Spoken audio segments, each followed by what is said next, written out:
JBS presents exclusive television coverage of the Jerusalem Post Conference from the Marriott Marquis Hotel in New York City.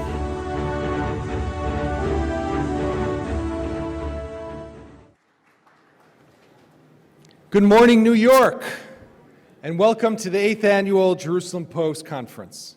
We are thrilled to be here today. After 71 years, Israel is a country with amazing accomplishments and great promise. It is a pillar of stability and a beacon of light in a dark and dangerous region. 71 years ago, the world and many of Israel's own founding fathers never would have imagined that the Jewish state would turn into the great success that it is today. A Jewish and democratic state surrounded by totalitarian regimes, a place where there's freedom of religion, a vibrant society, an economic superpower, and one of the most powerful militaries in the world. Nevertheless, it is no secret that Israel today faces many daunting challenges. After 71 years, Israel is yet to reach the stage where it can rest and lay down its weapons. And is yet to reach the stage that its founding fathers have yearned for, even maybe more so today than in the past. It needs to be vigilant as the Middle East continues to be engulfed in a historic upheaval, carrying with it an unprecedented sense of uncertainty. Today, we will benefit from an insider's tour of the region. From Iran to Gaza, Syria to Egypt, the deadlock in the peace process with the Palestinians, and of course, Israel's strategic ties with the United States and the relationship between Prime Minister Benjamin Netanyahu and President Donald Trump. These are just some of the issues our speakers will tackle for us. The Jerusalem Post will soon celebrate 87 years. And as a paper, we've tried to carry on the tradition of what our founder, Gershon Agron, envisioned back in 1932, to create a newspaper in Israel that could tell the world what was happening in this ancient land, but also within the wider region. Over the years, we've grown. We're obviously no longer just a leading newspaper in print, but we are the most widely read English language website in Israel and the Diaspora, and serve as an unwavering and reliable source of news for what happens in Israel, the Middle East, and across the Jewish world. The issues we all know are tough, and they often can be divisive, especially in today's political climate. This year, with elections coming in Israel, as well as soon here in the United States, it's even more divisive than in the past. But let's remember our role as a newspaper. We're not an advocacy organization that pushes one single agenda or one single side of a political spectrum. We don't align ourselves with one political party. We're supposed to be a place for people to hear a wide range of opinions and views from across the political spectrum. I always feel that if we read or listen to just what we already believe, what's the point? We need to be challenged. We need to think out of the box. What will we achieve otherwise? A newspaper, and the whole point of a newspaper, is to ask those tough questions. And that is what this conference is all about, to debate and ask the tough questions.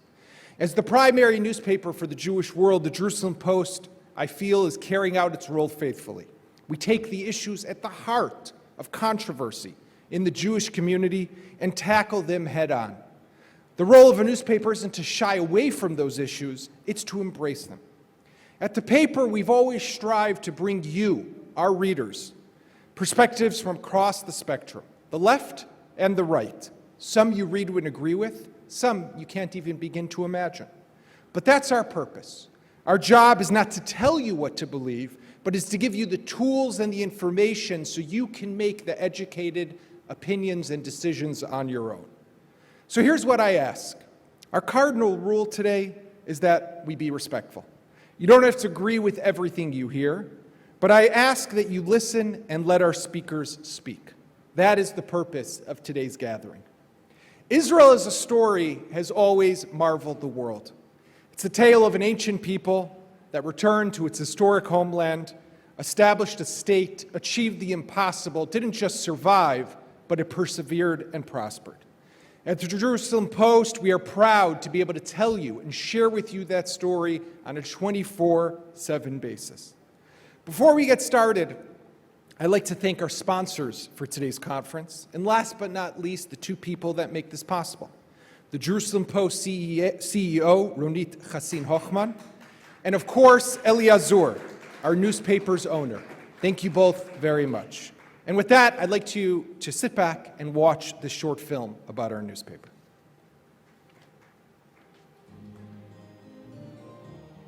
The Jerusalem Post has been telling Israel's fascinating story for over 80 years. We were there during the British Mandate, at the time of the Declaration of Independence and the establishment of the state.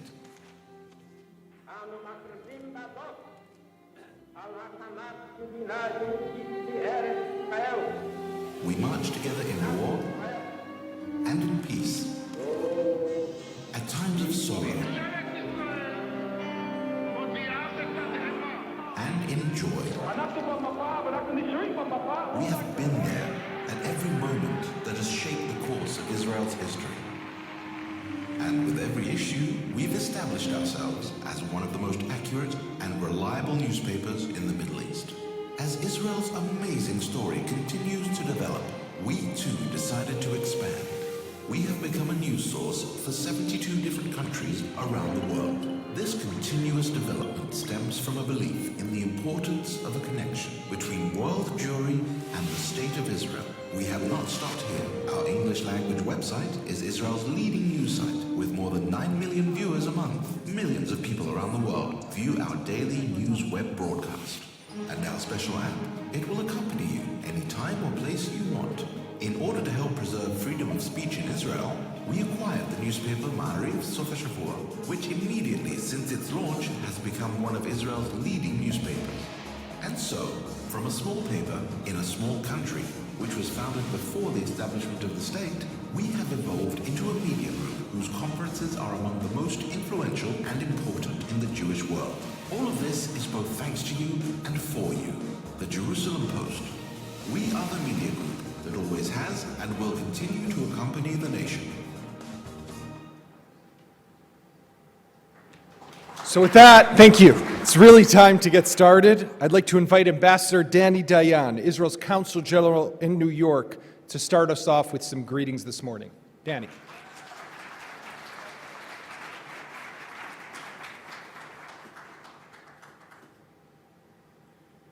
Good morning. Thank you so much, Yaakov. I speak between Yaakov Katz and Minister Israel Katz. Katz, as you know, is the Cohen. Apparently, they need a Dayan, a judge, to mediate between them. I landed in New York airport just 4 hours ago from a short visit to Israel. A visit to Israel is always too short. And I come here with a few observations from my visit there. The first one is that Israel is as beautiful as ever. From golden Jerusalem to sunny Tel Aviv to the Golan Heights, under Israel's sovereignty recognized by the United States of America, to the Galilee, to Judea and Samaria and the coastal strip and the Negev, Israel blooms. And if you have not visited Israel for a couple of years, it's time you come again to our country to enjoy its beauty. The second observation is that Israel is as democratic as ever. We are so democratic that we have in 1 year more elections than the Palestinian Authority in more than a decade.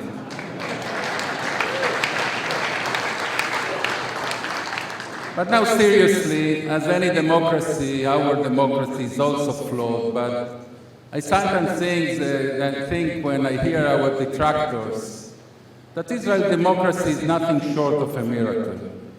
If you think about it, I'm not sure there is any other country in the world that was born into a war, was established by two groups of people that were devoid of any legacy of democracy.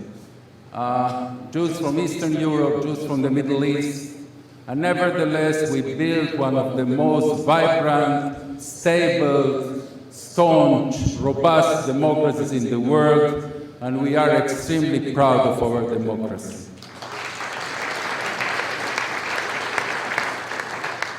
My third observation, the third observation with which I came from Israel, is that Israel is as Jewish as it ever was.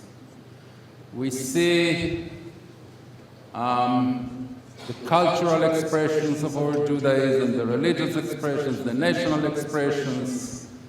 Israel is determined to be, as it was founded, and will continue to be forever, a Jewish state. And I want to say very clearly, the fact that the notion of a nation state has become in some circles not fashionable, considered not progressive enough, or any other things of that sort, will not make the Jewish people renounce the crystallization of our 2 millennia dream to establish and to maintain a Jewish state in our ancient homeland with Jerusalem as its undivided capital.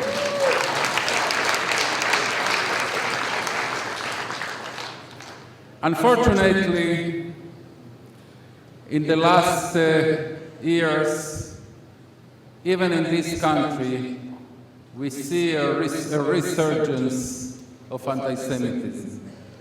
And I commend the Jerusalem Post for putting this topic at the top of its agenda, together with the strategic issues that concern Israel and the relationship with the United States.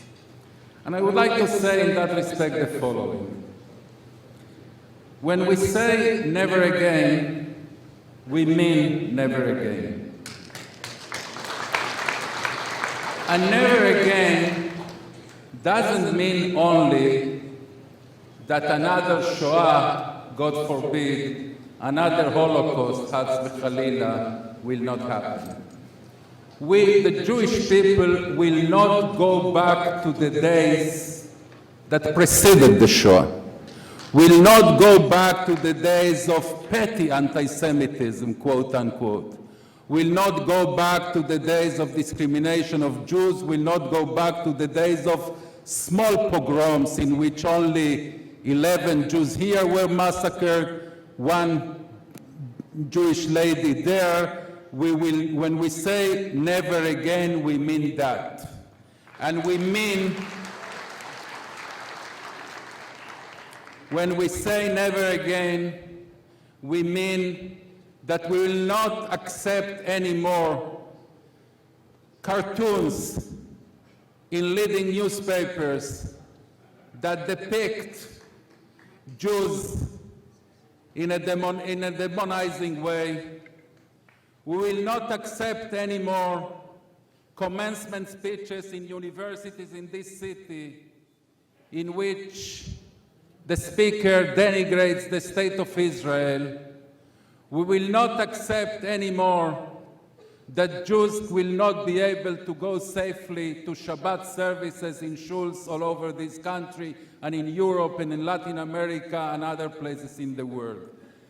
When we say never again, we don't mean only a catastrophe, we mean that we are fed up with anti-Semitism in all its sorts and we are determined to put an end to it. That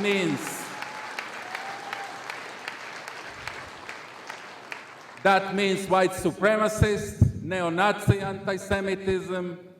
That means the Louis Farrakhan type of anti-Semitism and the Women's March type of anti-Semitism. That means the anti-Semitic BDS, and that means the genocidal Iranian anti-Semitism. And the state of Israel, as the Jewish state, as the state of the Jews all over the world, will make sure in its deliberations with all foreign governments, including federal, state, and local governments in this country, that anti-Semitism in any form cannot be acceptable anymore. And I will conclude by saying that Obviously, Israel, the state of Israel, which I have the immense privilege to represent in this city, the state of Israel doesn't have jurisdiction outside its boundaries, doesn't have authorities to act outside its boundaries. But that fact does not mean that we don't have responsibility. The state of Israel has responsibility for the life and the well-being of every Jew that is attacked for being a Jew. For the state of Israel, an anti-Semitic act, whether it's in Brooklyn or in Buenos Aires, is local news, is domestic news, and the state of Israel is determined to stand up to its commitment, to its responsibility, and to take this issue with the utmost severity until this scourge that is called the modern anti-Semitism in all its forms is eradicated finally from the face of earth.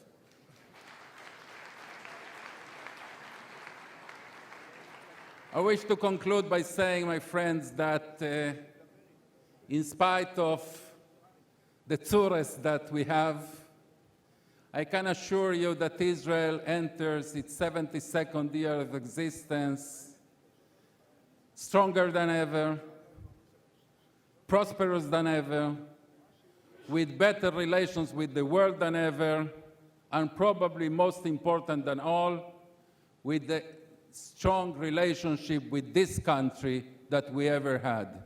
The staunch alliance between the land of the free and the home of the brave, and Eretz Zion v'Yerushalayim is today strong as it ever was, and we are going to see days of even greater friendship between our two countries. Thank you so much.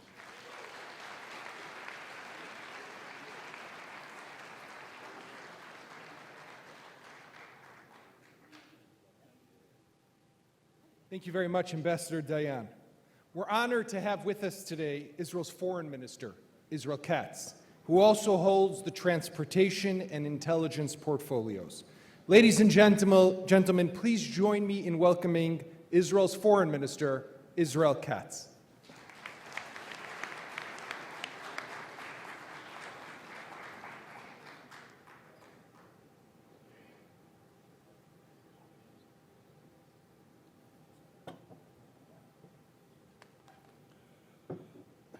Eliot, publisher of Jerusalem Post, Ronit Hassin Ochman, Jacob Katz, Dani Dayan, Consul General of Israel in New York, Ronald Lauder, President of the World Jewish Congress, Jason Greenblatt, Special Representative of International Negotiations, Eliot Engel, Chairman of the House Foreign Affairs Committee. It is my pleasure to appear here at the Jerusalem Post Convention as Foreign Minister of Israel. Friends, we are faced with significant threats and challenges, as well as many opportunities. This is a year of decision in what we call the campaign between wars. We have an ongoing conflict with Iran and Hezbollah and other terror organizations in the region. The impact of the American economic sanctions on Iran, Israel's military and intelligence activity against Iran and its proxies in Syria and other places, as well as Russian policy in Syria, will determine if the region heads to stability or war. Israel has red lines which it will continue to enforce. No to Iranian nuclear weapons. No to Iran and Hezbollah basing themselves militarily in Syria. No to precise missile production and upgrading capability in Lebanon. and no to any violation of Israeli sovereignty in the Golan Heights or anywhere else. We will not change our red lines. Our objective is peace and stability. Alongside all this, the United States, with the full support of Israel, is leading a process of regional economic cooperation for the benefit of the entire region. This includes promoting ties with the pragmatic Arab countries in the region via security cooperation and joint economic initiatives.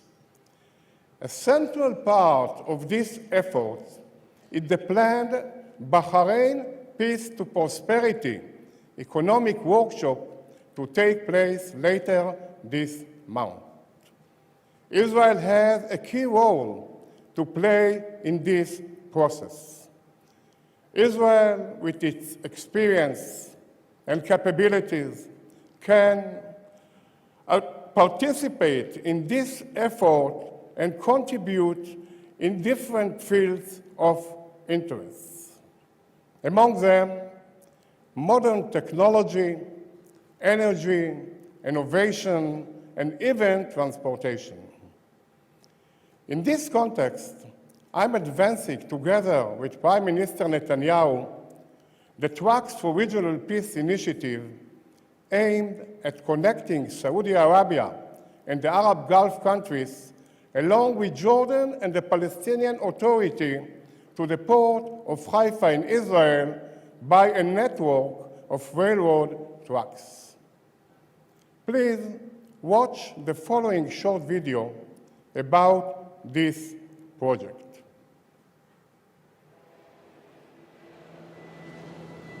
Tracks for Regional Peace, the Regional Land Bridge and Hub Initiative.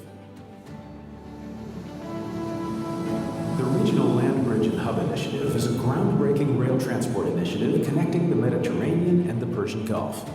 The initiative is based on two central ideas: Israel as a land bridge and Jordan as a regional transportation hub.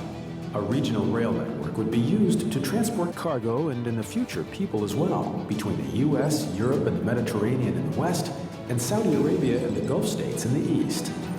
The initiative will create regional trade routes that are shorter, faster, cheaper, and safer, and contribute to the economies of Jordan, the Palestinian Authority, Saudi Arabia, the Gulf states, and in the future, Iraq as well. It will also increase the activity in Israel's ports and energize Israel's economy. Railway infrastructure, which already exists in Israel, Saudi Arabia, and the Gulf, will allow the initiative to be implemented in a relatively short time. The Valley train line, based on the historic Hijaz Railway connecting Haifa with Bet Shean, was reopened in 2016. The line will be extended eastward to the Sheikh Hussein border crossing with Jordan and southward to the Jalami crossing in the Jenin area, where the Palestinians will also be able to connect to it, going west as well as east to Jordan, Saudi Arabia, and the Gulf, stimulating economic growth and employment in the Palestinian Authority. A large, modern inland port would be built in Jordan to handle regional trade, providing value-added services and contributing significantly to the Jordanian economy.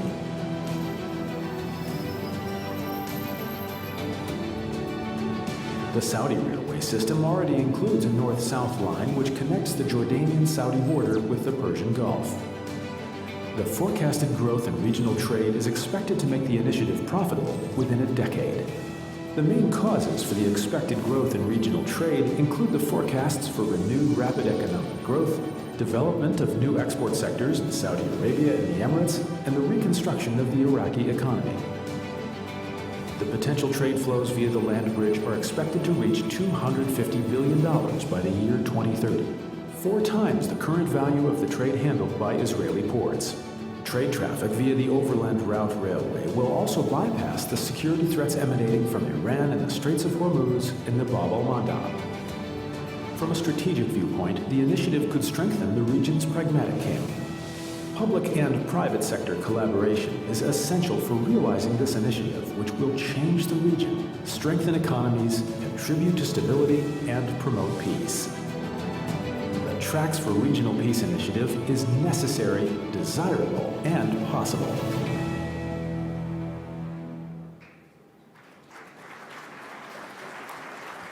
Thank you. It is a practical vision for the future which can bring economic, political, and strategic benefits. As Foreign Minister, I intend to promote regional economic cooperation as a top priority. Israel has had significant achievement recently. Official recognition of Jerusalem and relocation of the U.S. Embassy and other diplomatic missions to Jerusalem.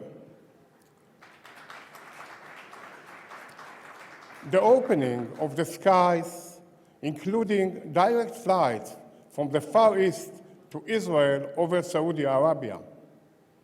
Public visit of Prime Minister Netanyahu and myself to Oman, expanding diplomatic ties like our developing relations with India and Brazil, opening a new embassy in Rwanda, renewing of diplomatic ties with Chad. The most recent development is the American recognition of the Israeli Golan Heights.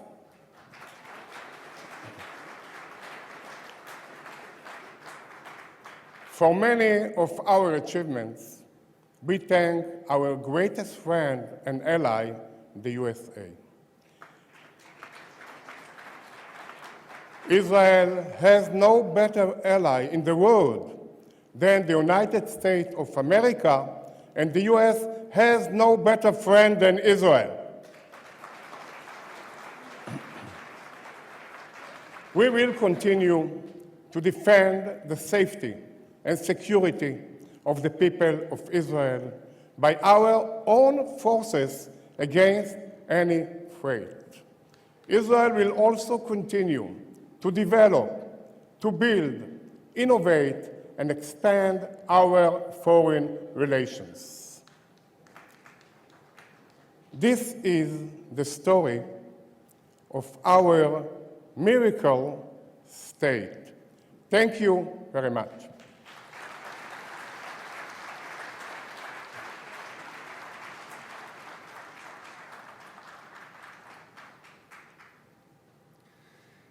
Thank you very much, Minister Katz, for sharing with us that vision. We can only imagine what it'll be like one day when the trains cross Israel all the way to places like Saudi Arabia. Our next speaker is a true leader. Ronald Lauder, president of the World Jewish Congress, is constantly on the front lines fighting on behalf of Israel and the Jewish people. He traverses the globe advocating for Israel and the rights of Jews everywhere. Ladies and gentlemen, please join me in welcoming Ronald Lauder, this year's Jerusalem Post Conference President.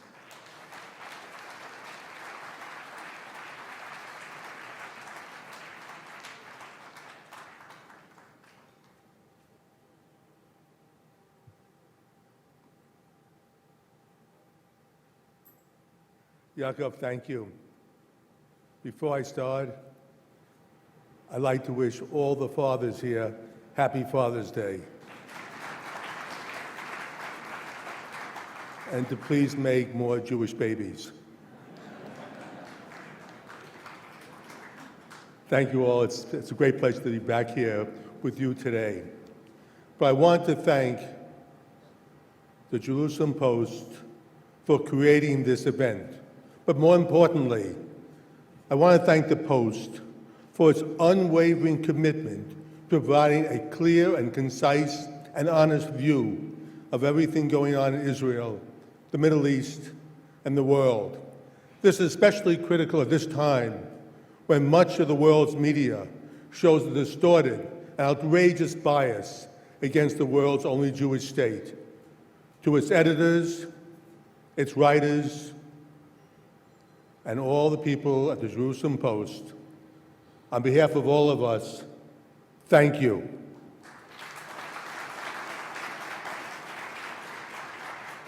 Many of you know that as president of the World Jewish Congress, I spend most of my time traveling across the globe, meeting with world leaders, and bringing 3 messages.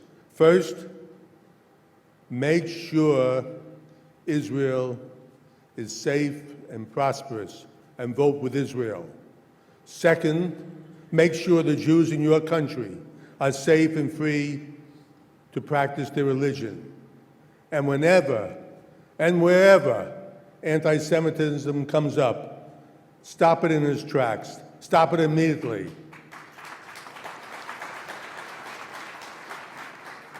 This past year has not been a good one. You know that. You've seen the increase of anti-Semitic attacks from the right and from the left. Jews are targeted again for being Jewish. If this is happening in 2019, after everything we've learned about the Holocaust, I think it's time that we change our tactics, and that is what I wanted to talk to you about today. First, I need to remind you of something. 83 years ago, the World Jewish Congress was created to warn the world of the growing threat coming out of Nazi Germany. Jewish leaders gathered in Geneva to send that message. But in 1936, they had no voice. They had very little power. And they had no access to world leaders. So they were ignored. And because they were ignored, the Jews of Europe were destroyed. I'm here today to remind you that things have changed since 1936. It's time for the Jewish people to act differently. It's time for the World Jewish Congress to act differently. And going forward, I will be as different as well. The World Jewish Congress has been mostly a political organization for the past 50 years.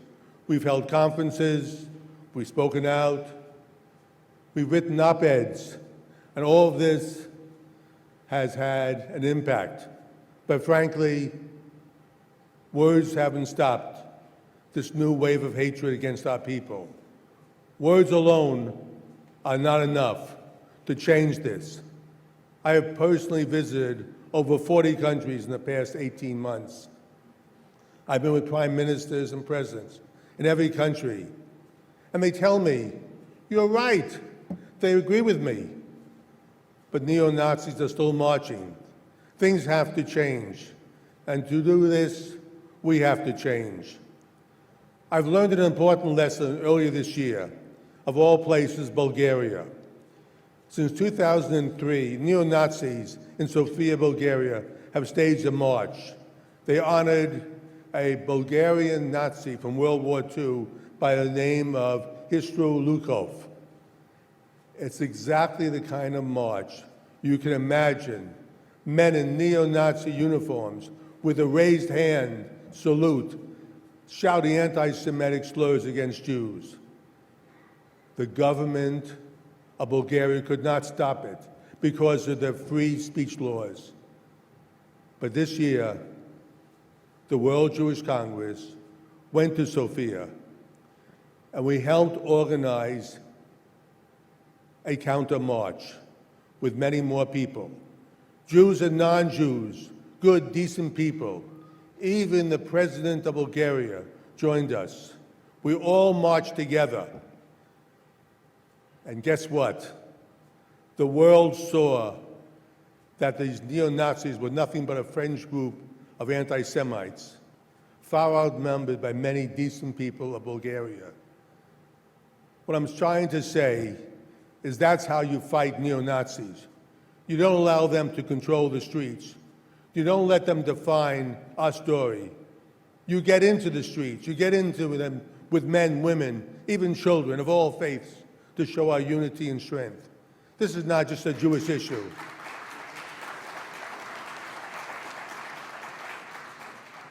When neo-Nazis march in Chemnitz, Germany, or in Sweden, or in any city in Europe, we will organize counter-marches. We will outnumber them with the good, decent people in those countries, people of all faiths. The Jews of the diaspora will stand up and defend ourselves like Israel has always stood up to defend itself. We don't have an IDF like Israel, but we have people on our side who vastly outnumber these neo-Nazis. If a Jew is attacked in a synagogue, I want to see thousands of people in the streets, like we saw in Pittsburgh and Paris after attacks. Remember the constant demonstrations at the Soviet consulate on East 68th Street back in the 1970s. They were loud and they were unrelenting, and they helped free millions of Jews living in the former Soviet bloc. Remember, we're not the timid Jews of the 1930s. We have a voice and we intend to use that voice. I know many of you who went to college. Well, when your alma mater allows the endorsement of BDS, or as I call it, BS,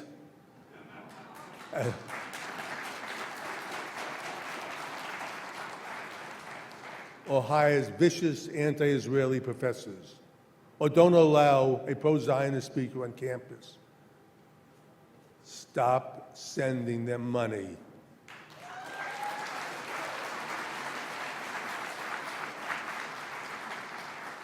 This is an absolute outrage, and you've got to treat it as such.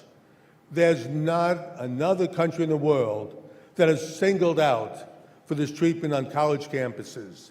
The oh-so-concerned student activists expects no such reservations about a country which bans dissident or is corralling Muslims into camps, nor boycotts or divestments of sanctions are being urged against Iran from these campuses, a place which hangs homosexuals from cranes in public squares. Only Israel, a democracy and a perfect one, but one in which Arabs sit on courts and in the parliament, is singled out and shamed. These double standards are anti-Semitic, and they're dangerous. Call it what it is. I call it BS, but be vocal about it. Get organized, and pressure other alums to stop sending money. Call the college president directly and tell the president you will organize a boycott of alumni donations until they stop their anti-Israeli bias. Believe me, you will get their attention. This would never be tolerated if it is anti-Semitism against anti-black, anti-Muslim, anti-women, anti-gay. So why is everyone quiet when colleges and universities ignore this hatred of Jews? This ends now.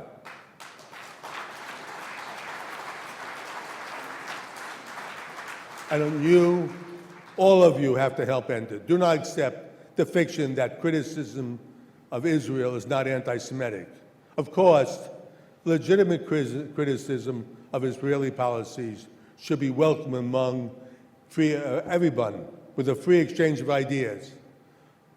But the unique standards that have been imposed upon Israel by the campus elite are anti-Semitic, holding Jews to a standard that's different from all others. It's the definition of anti-Semitism. Bottom line, you cannot be pro-Jewish if you oppose the existence of the only place on earth that is devoted to protecting Jewish life. I have been contacting university presidents. I have flown and met directly with every single European president and prime minister when neo-Nazis hold rallies. I met with the publishers of newspapers that show clear bias against Israel. But we cannot do this alone. We need the help of everyone in this room and every Jew throughout the diaspora. But we absolutely must do this as one people. And right now, we are not one people. This might be the most dangerous problem the Jewish people face today. Nobody wants to say it out loud. But the only way to fix it is to first acknowledge it. There has been a growing divide between Israeli Jews and the Jews of the diaspora over the past decade. And it's not going away. It's growing deeper. It's not solely Israel's fault, and it's not completely the fault of diaspora Jews. I'm not blaming the Orthodox or the conservative, the Reform or secular Jews. But this must end now for one simple reason. When Hezbollah or Hamas fire rockets into Israel, they don't care how religious the Jews are they're aiming at. They just want to kill Jews. When the shooter went into the Tree of Life synagogue in Pittsburgh, do you think he cared if someone was Shomer Shabbos? When the Nazis rounded up all the Jews in Europe, they didn't care who wore a kippah. So if our enemies don't care which synagogue we go to, why should we?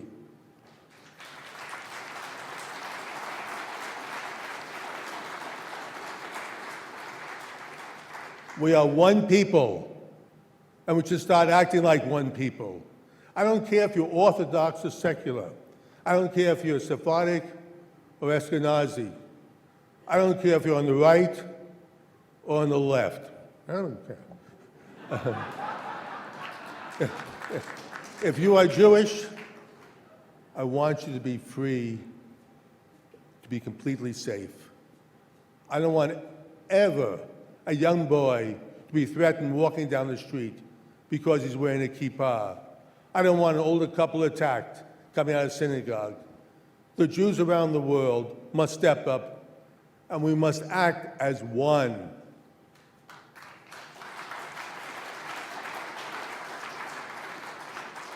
Here's where I think we should start. Israel, where 6.5 million Jews live, believe that the Jewish future lies there. But there are 8 million Jews in the diaspora, and the vast majority of them are Reform, conservative, or secular. And as Israel moves closer to Orthodox Judaism, many Jews in the diaspora believe there is no room for them. Both sides must compromise. The hotel is big enough for a portion to be set aside for mixed couples.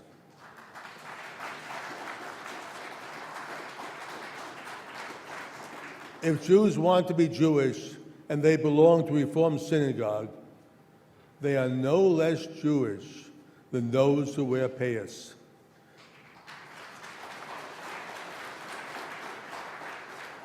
At the same time, secular and Reform Jews in the diaspora must show a greater solidarity with Israel than to left-wing ideas.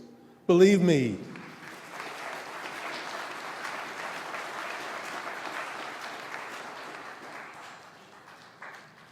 socialism won't save you from anti-Semitism, but Israel will.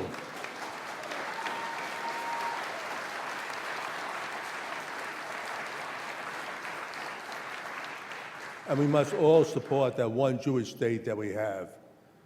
We've all seen the unsettling change in support from Israel in the Democratic Party. Democrats were once Israel's strongest supporters, beginning with Harry Truman in 1948. But today, polls show us that only 24% of Democrats side with Israel. When asked, who do you prefer? Who do you feel closer to, Palestinians or Israel? Who do you believe with? 24% of Democrats said they side with Israel. At the same time, that same question was asked by Republicans, where there are many fewer Jews. You can put them all in this room. But frankly, when asked that question, 70% of Republicans said they side much more with Israel, with Jews than with Palestinians.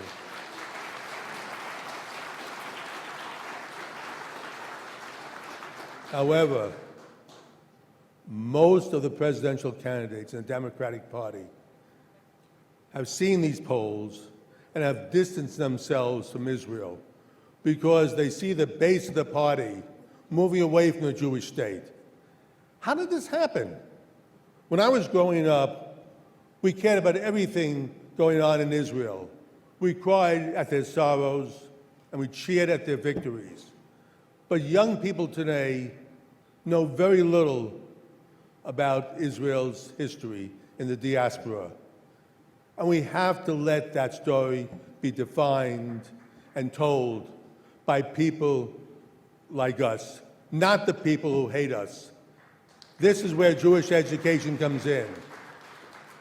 Can you imagine the impact on Jewish life if there were 500 more Jewish schools throughout the diaspora, or 5,000 more Jewish schools? What that would be. These schools will teach our children the pride of being Jewish. I've asked that question because I've witnessed the answer myself. More than 30 years ago, when I served as U.S. Ambassador to Austria, I arrived in the middle of the Waldheim affair. For those of you who may be too young to remember,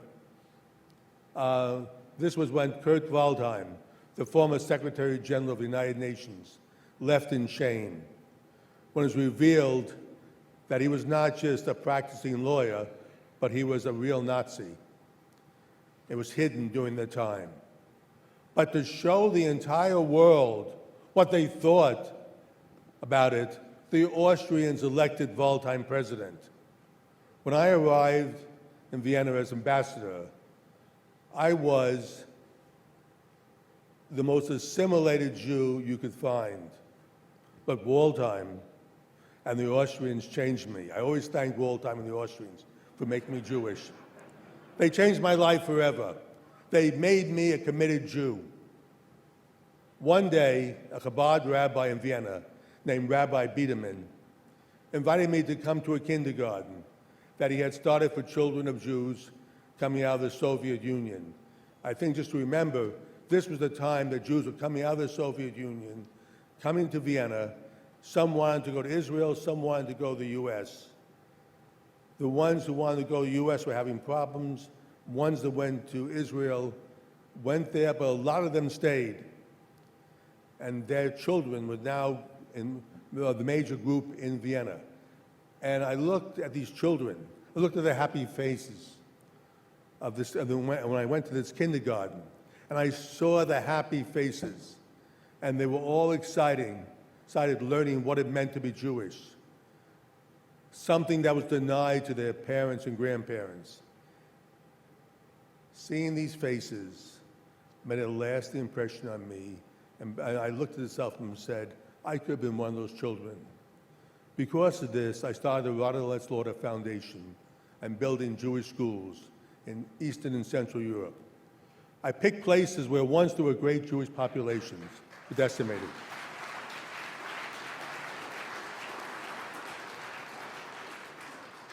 They were decimated first by the Nazis, and then the communists came on and made sure there was fewer Jews.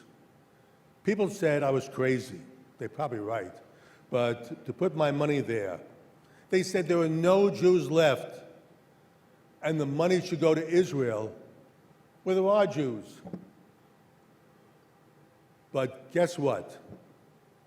When these schools opened, parents came out of hiding and wanted their children to have a Jewish education. Interesting, in many of these cities, non-Jewish children, particularly children of high government officials, enrolled also in these schools because of the best schools in those countries. Today, there are 30 Jewish schools in cities like Berlin, Cologne, Prague, Budapest, Moscow, Vienna, Athens, Rome, Sofia, Warsaw. We have a successful business school in Vienna, and we also have camps, one of them in Hungary. What we have is kids from 15 different countries coming together. They start off as 15 different groups. I've watched them, and after 2 weeks, they leave as one group. It's amazing to see the difference in these children. And it's interesting, we start off teaching them the holidays. We start off with Rosh Hashanah, we end through all the holidays. And I will tell you something else. Because of my schools, this past Passover, about 5,000 to 6,000 seders were done by these children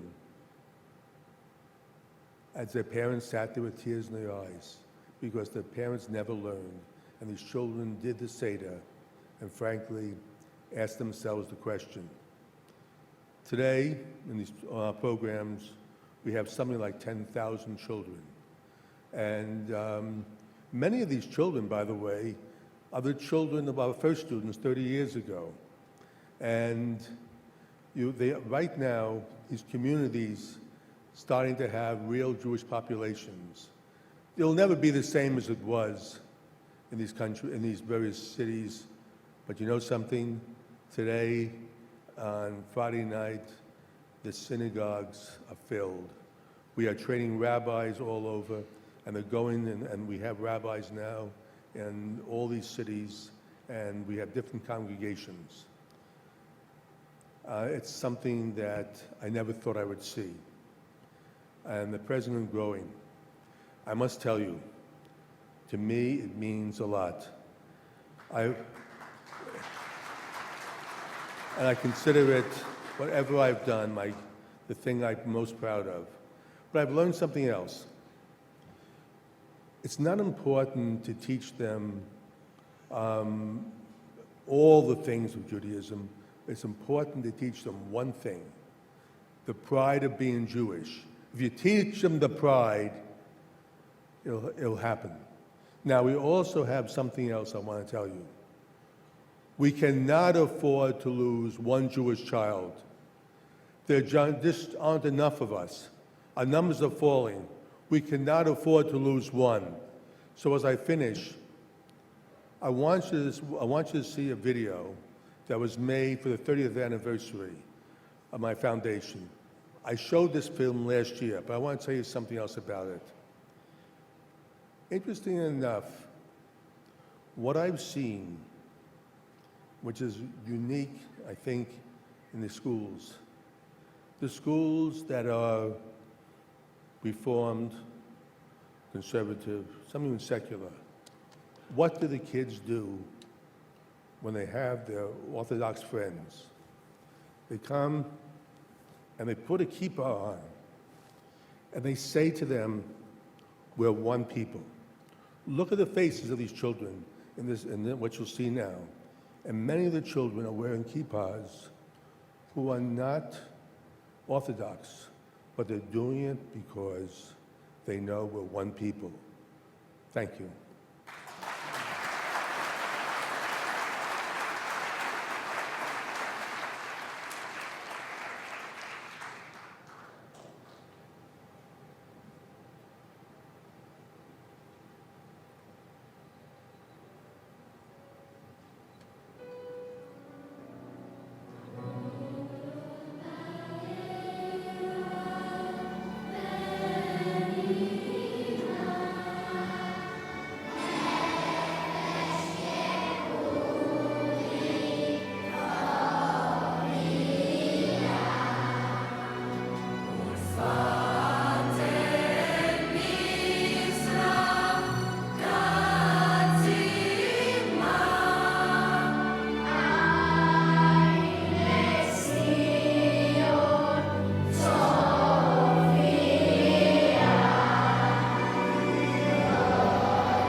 Thank you, and God bless each and every one of you. I'm Israel Kai.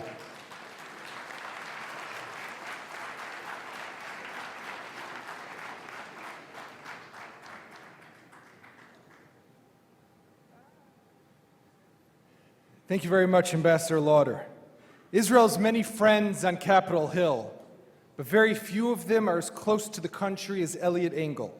Congressman Engel is the chairman of the Foreign Affairs Committee, and we are honored to have him with us here today. Ladies and gentlemen, please join me in welcoming Congressman Eliot Engel.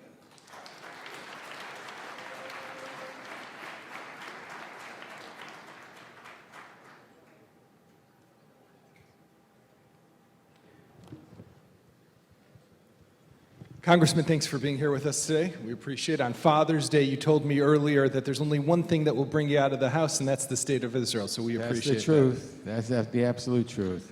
You just got back from a tour a bit of the Middle East. You were in Israel, Lebanon, elsewhere. I want to start with Iran. You were opposed to the nuclear deal back in 2015. We saw that last week. The IAEA is saying that the Iranians are escalating their nuclear activity. We saw what happened in the Gulf just 2 days ago with the bombing of those tankers. Do you think there's a chance to really bring the Iranians back to the table to make a better deal? Is that something that's possible? Look, I don't trust this Iranian regime as far as I can throw them. It was the reason that I was really against the JCPOA as it turned out last time. I think that the Iranian leaders lie from their teeth, and we have to really keep an eye on them because they're up to no good all the time. I didn't like the JCPOA because I didn't think that it prevented or stopped Iran from having a nuclear bomb. It postponed it, which is a good thing, but it didn't stop it. I also object to the fact that we all know Iran is the leading state sponsor of terrorism in the world, and I didn't want them to be awash in cash so they can have more money to do their hateful deeds. And so I think it's very important. They are a threat, and we have to monitor them very, very carefully. And we have to let them understand that we will not just sit idly by and watch their aggression go unabated. Certainly Israel's not going to allow it. We have Syria now. Iran cannot be allowed to essentially expand itself into Syria. And I think that it's very important the United States and Israel continue its coordination to make sure that the Iranian regime is not doing the things that we all know they're capable of doing. So I think that it's very important, and we're going to monitor them very carefully. Obviously, there are things happening now that they seem to be whipping things up. We'll see what happens. What would their interest be in fueling the flames right now, attacking those fuel tankers? Why would they want to do that? They want a war? I don't think that you can look at anything rationally when you look at that regime, and I think that it's very difficult to figure out their motives. You would think they would not want a war, because frankly, if there was a war involving the United States, and I hope there is not, I don't see how they think they can get on top. But who knows what goes on behind the scenes there? I mean, they have been anti-American, anti-Israel since their revolution in 1979. Any time that there was some kind of an attempt to sort of bring them back to talk and be moderate, they've rejected it each time. So I think we have to monitor it very carefully. Now, I'm not advocating a war, because I think that we went into wars in Iraq and other places, frankly, and we were burned. So I think we have to be very, very careful. We have to balance it. On the other hand, we cannot allow Iran to continue its malevolent activities. We cannot allow Iran unabated to do the things that they're prone to do. And it's going to mean that there's going to have to be coordination between the United States and our allies, because we really cannot do it alone. We need help from our allies, and hopefully the Iranians will back down. But time will tell. It's impossible to be rational where they're concerned, because the positions they take really seem irrational. Right. You came back from Lebanon, and when Israel looks out at the region, one of the primary threats is obviously Hezbollah, which has accumulated a massive arsenal of missiles, long range, short range, but capable of reaching anywhere within the state of Israel. Did you stress to them and to the government there, which is somewhat ruled and run by Hezbollah, what will happen one day when there will be a war, God forbid? Well, yes, I did. And there is an alliance between some of the Maronite Christians and Hezbollah, which is upsetting, because I do know the Maronite Christians, and some of them have said to me for years that they would like to see peace in the region, like to see peace with Israel. But unfortunately, what you have in Lebanon, in my opinion, is you sort of have a fifth column right in the middle of the country. That you have Hezbollah, which in many ways is stronger than the Lebanese military or the Lebanese institutions, and so as a result, they have to tread very carefully. Now, I said that it's totally unacceptable for Hezbollah to be treated normally if they're going to continue to espouse terrorism and terrorist activities. My argument with the European Union for many years was that you cannot split Hezbollah in the middle and say, oh, there's a good part of Hezbollah where they have schools and medicines and things like that, and then another side. If you're a terrorist organization, you're a terrorist organization, period. If you're tainted, period. There is no good side to Hezbollah. We saw that Germany, for example, was refusing so far to make that decision, right, as well as some other countries across Europe. Yeah, it's always a problem. So when you're also in Lebanon, I'm sure Syria comes up. Assad seems to have retaken control. We know that later this month in Jerusalem, there will be this tri-party meeting between the national security advisors of Israel, the United States, Bolton, as well as the Russian National Security Advisor. Can Russia be trusted? No. I don't trust Putin as far as I can throw him. I don't trust him, and I think we have to be very, very, very careful. So Israel, Netanyahu, who you met with also, was this just last week or the week before? Yes. You spent an hour with him. He's developed what seems a close alliance with Putin. Does the Russian president have Israel's interest at heart? Well, the relationship with Putin, I mean, whoever is Israeli prime minister has to deal with Russia. Russia's a fact. It's not far from the region. They control a lot of things, so I don't think any Israeli leader can turn its back on Russia.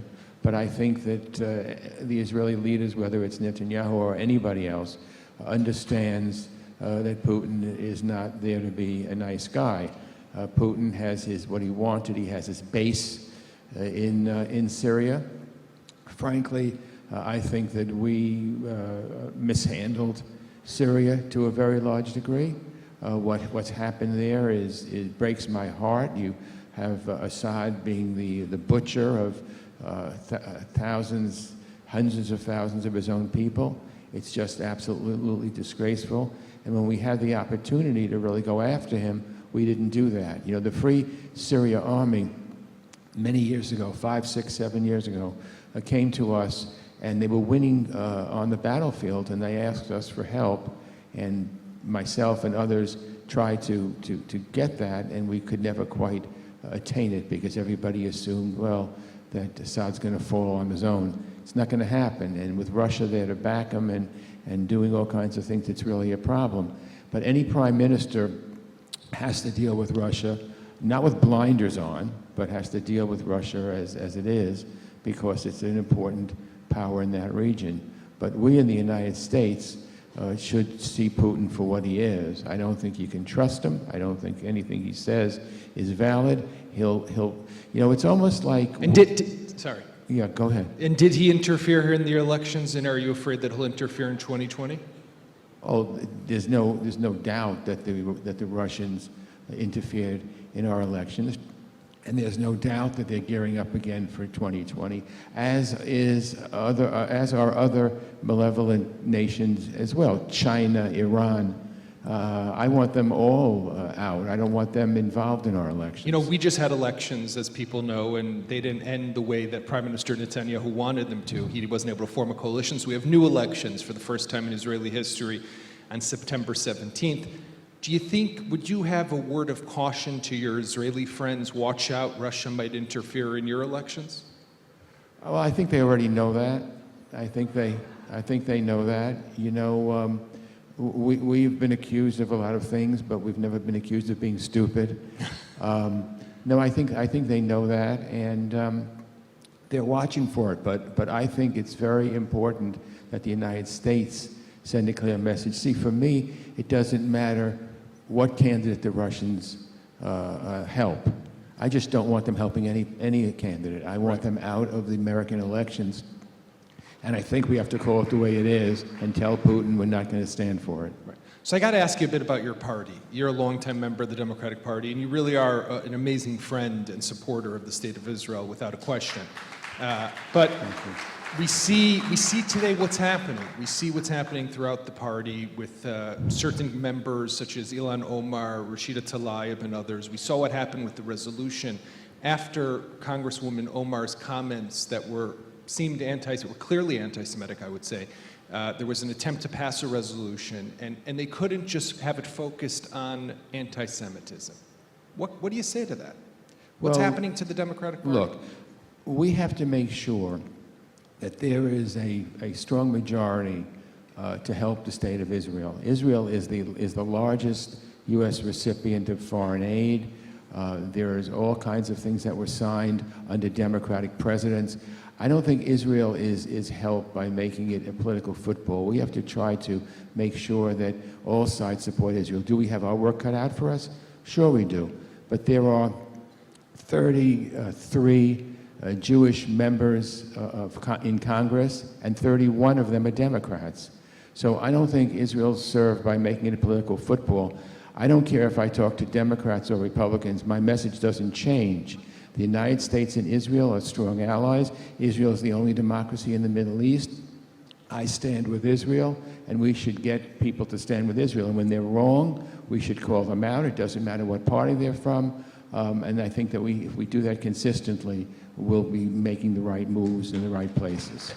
And for many years, Congressman, Israel was and received bipartisan support across the aisle, but now things seem to have changed. And I hear from members of your party that depending on who wins, if a Democratic president wins in 2020, there's a chance that the foreign military aid that Israel gets from the United States could be cut off. We heard one of the candidates who's running for that nomination say just that the other day. So do you think that Israel has maybe made a mistake here? Netanyahu is oftentimes accused of warming up too closely with President Trump. Is that not in Israel's interest? What can Israel do to change the calculation? I wouldn't tell any prime minister what to do, but I would say that I think that it's better to not have Israel a political football, that we want to make sure. Look, if Democrats do something that's wrong with Israel, I'll say it. I mean, when we had the thing on the floor with Ilhan Omar, I mean, I was as vocal as anybody with it. So I just think it's important that we not play politics with Israel. I want everyone to support Israel. If there are Democrats that don't, then they have to be educated. If there are Republicans that don't, then they have to be educated. I want to make it so that everybody supports Israel. I want to make it so that the United States and Israel continue to have a strong relationship. There are people in the audience who probably didn't like President Obama, but if you take a look at what he did in terms of signing over much money for Israel, is unprecedented. He did that. So I think we can work with Democrats and Republicans to make sure that this U.S.-Israel alliance remains strong and remains bipartisan. I want to make it, presidents come and presidents go. And prime ministers come and prime ministers go. Maybe not in Netanyahu's case, though, but we'll see. Which? He's been around a while, but you never know. All right, and even members of Congress come and go, but I don't want to go so quickly. But it's the U.S.-Israel relationship that has to be strengthened. So I don't want to play politics with Israel. I want to just do everything I possibly can to make sure that the United States and Israel are one. So no matter who's prime minister or who's president, the U.S.-Israel relationship remains strong and viable. Congressman Eliot Engel, thank you very much for being with us. Say Happy Father's Day, and thank you. Thanks. Happy Father's Day, everybody.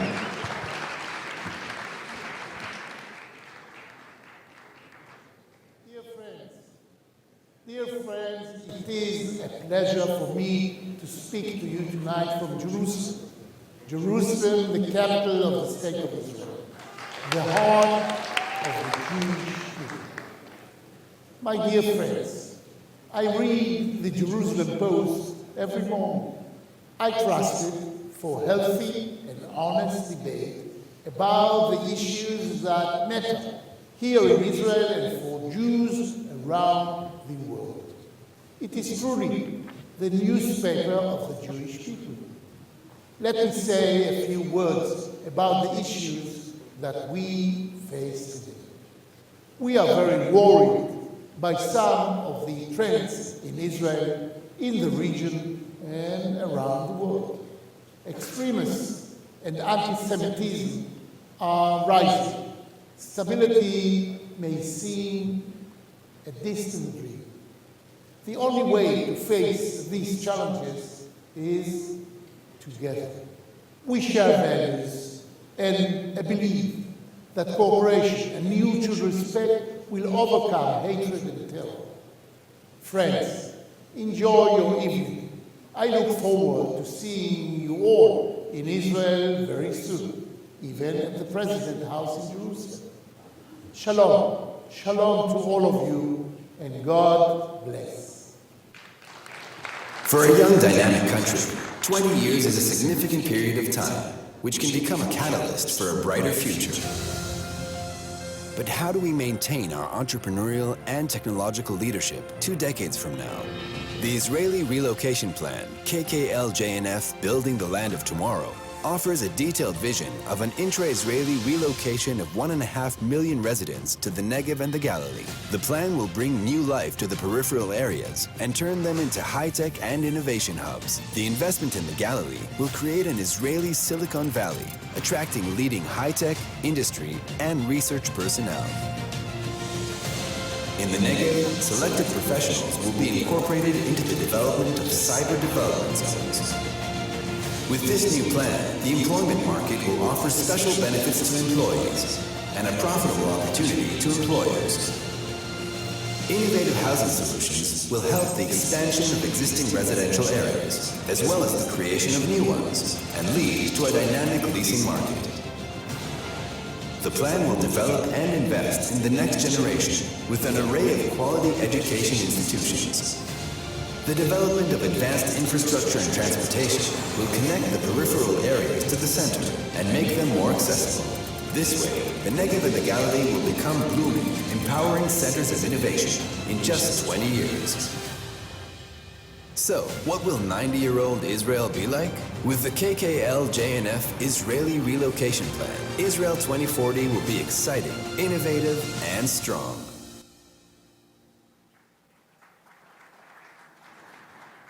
Keren Kayemet L'Yisrael, the Jewish National Fund, was established in 1901, and since then has served as the operational branch of the Zionist movement and the bridge between the Jewish people and their homeland. Over the years, Kakal has purchased some 2.6 million dunams of land, helping to lay the foundation for the establishment of the State of Israel. And some of the land is appropriated for agriculture as well as residential projects. I now invite you to join me in listening to a few remarks by Daniel Attar, chairman of Kakal.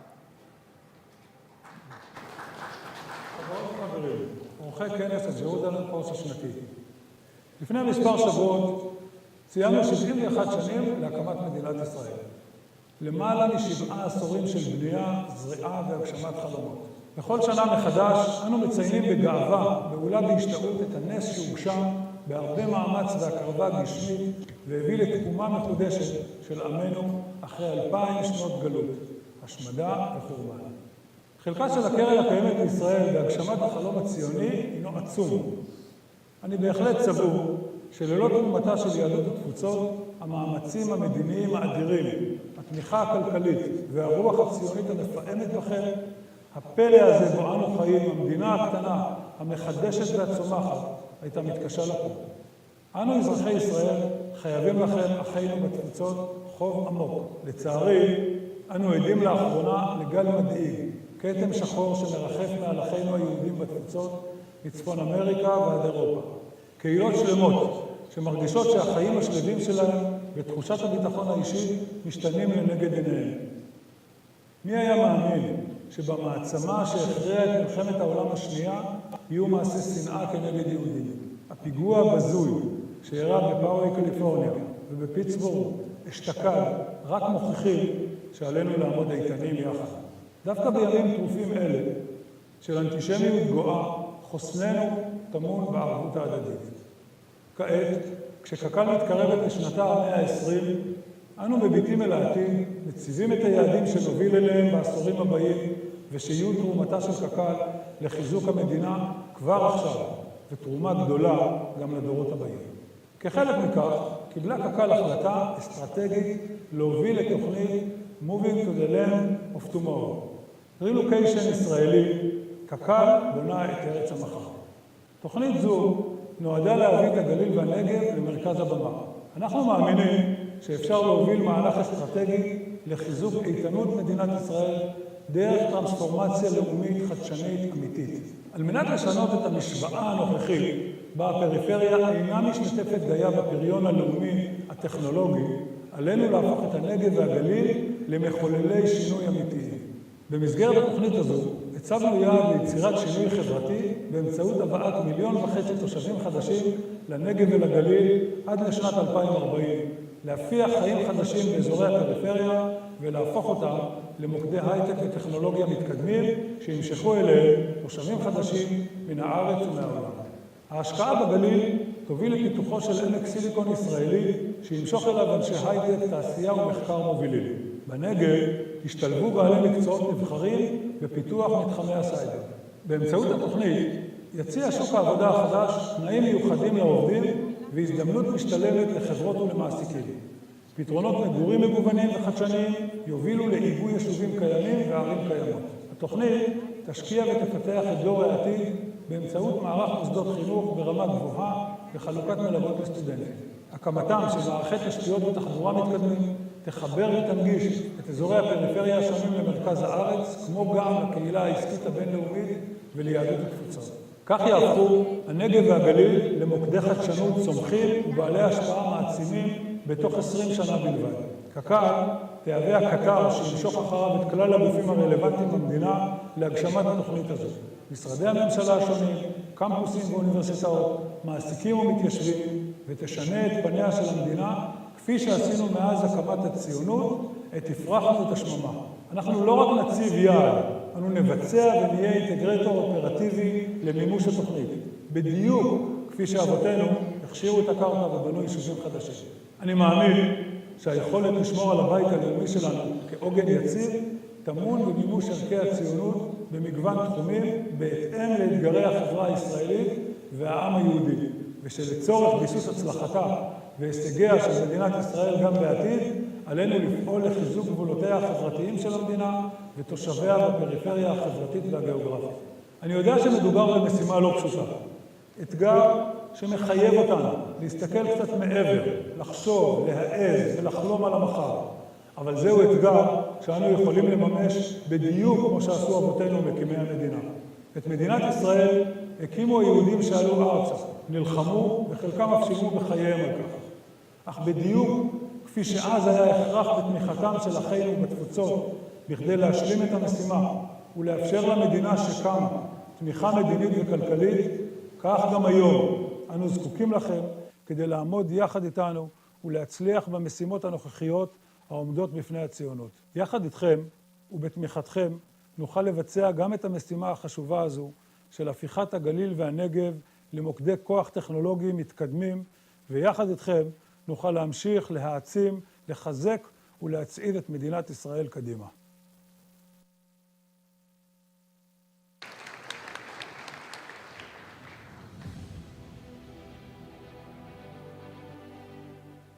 Since its establishment, the Friends of Zion have worked to mobilize and activate more than 60 million Bible-believing Christians worldwide to fight anti-Semitism and strengthen the State of Israel. The Friends of Zion team, based in the Faz Heritage Center, includes a think tank, communication center, and museum in Jerusalem. Faz utilizes these to fuel its mission, educating and motivating our 60 million followers to support the State of Israel and the Jewish people. In 2018, the Faz diplomatic team conducted numerous meetings with world leaders on 5 continents and strengthened the bond with world leaders with a mission to fight anti-Semitism. Faz has hosted, educated, and mobilized hundreds of ambassadors and diplomats from 5 continents. We have also mobilized thousands of religious leaders from 5 continents. One of the groups Faz hosted in Israel was 21 of President Trump's evangelical advisors and exposed them to issues relating to Israel. Faz organized meetings of these global leaders with Prime Minister Netanyahu, top startup nation companies, the former deputy head of Mossad, and intelligence experts. A mega project with huge success. Faz welcomed hundreds of media leaders from 5 continents, resulting in tens of millions of viewers being educated and motivated to support the State of Israel and Jewish people. After diligent preparation, the Faz diplomatic team traveled to Guatemala City for diplomatic meetings with President Morales, his vice president, pastors, and leaders. Meetings that helped pave the way for his decision to move the embassy to Jerusalem and build a bridge between the 2 nations. As part of this project, President Morales visited the Faz Museum in Jerusalem, and the Faz diplomatic team is working very closely with the ambassador of Guatemala to strengthen both the diplomatic and business ties between the 2 nations. The Faz diplomatic team held numerous meetings in Washington, D.C. to strengthen the bond between Israel and the USA.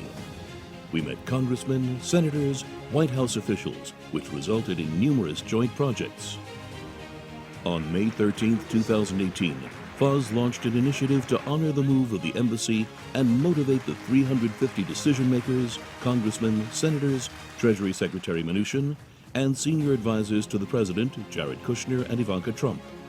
The message was, supporting the State of Israel and the Jewish people. The Friends of Zion Museum celebrated President Trump's historic decision to recognize the Golan Heights as part of the State of Israel.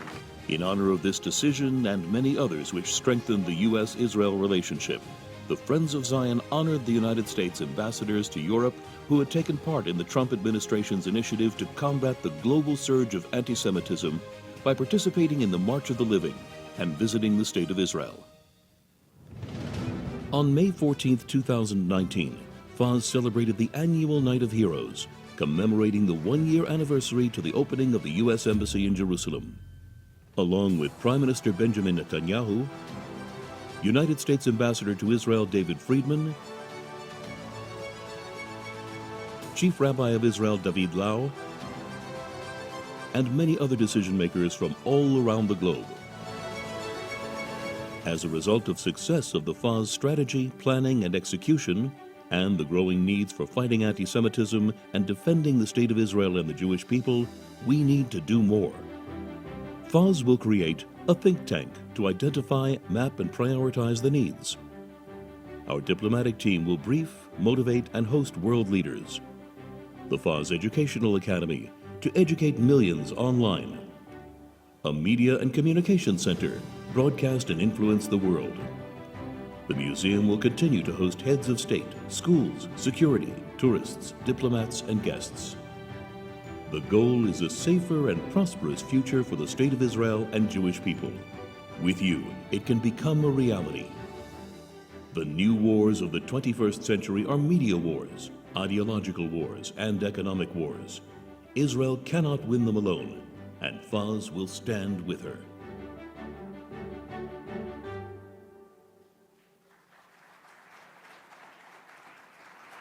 In 2015, alongside President Shimon Peres, Dr. Mike Evans founded the Friends of Zion Museum in Jerusalem with the aim of combating anti-Semitism and educating people from all backgrounds about the heroic accounts of Christians throughout history. For Dr. Evans, the most critical objective today for the movement is to recruit the millions of people, evangelicals and other Protestants, to fight alongside Israel in the forum of world opinion. And after President Trump declared his intention to move the embassy, as we saw in the video, Dr. Evans announced he would give an award to all world leaders who move their country's embassy to Jerusalem. So far, been giving to President Trump, Jimmy Morales of Guatemala, the former Paraguayan president, and who knows, maybe soon Moldova, which announced last week that it would be moving its embassy. Ladies and gentlemen, please join me in welcoming Dr. Mike Evans.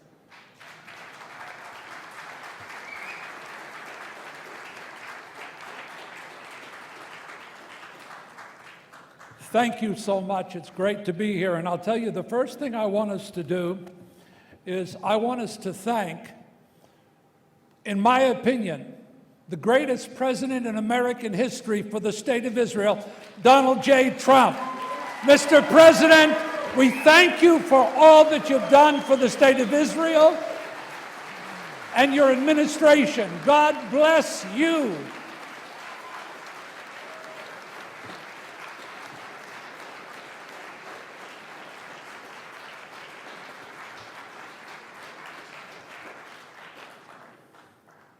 I certainly respectfully disagree when someone tells me that Obama was so wonderful for Israel.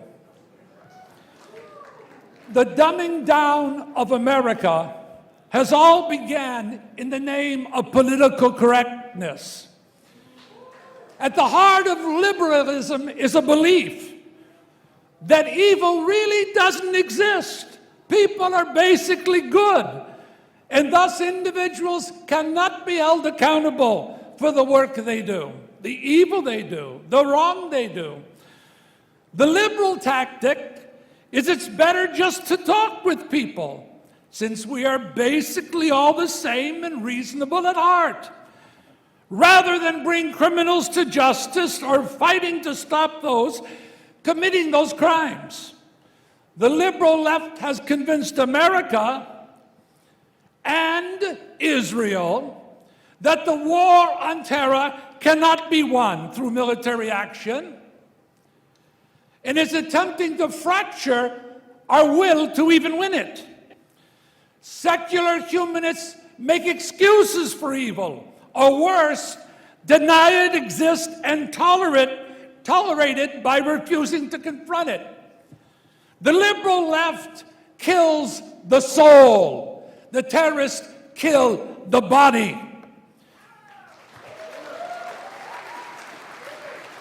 These humanists invented Yasser Arafat as a peacemaker. I was at the White House when Arafat finished his speech. I'll never forget it. I sat next to the Speaker of the House, Jim Wright. Jim said, "He's a charming fellow. I want to get his autograph." The last words out of Arafat's mouth in Arabic were, in English it said, "I do this for the peace of the brave."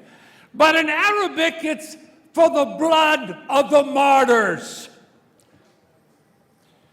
We're fighting a war between good and evil, right and wrong. And it's important, your worldview, because self-loathing has replaced righteous indignation and begets appeasement. I put up billboards all over Jerusalem. Trump, make Israel great. Why? Because I know the man. He believes that Israel is good. And he believes that Israel's enemies are evil.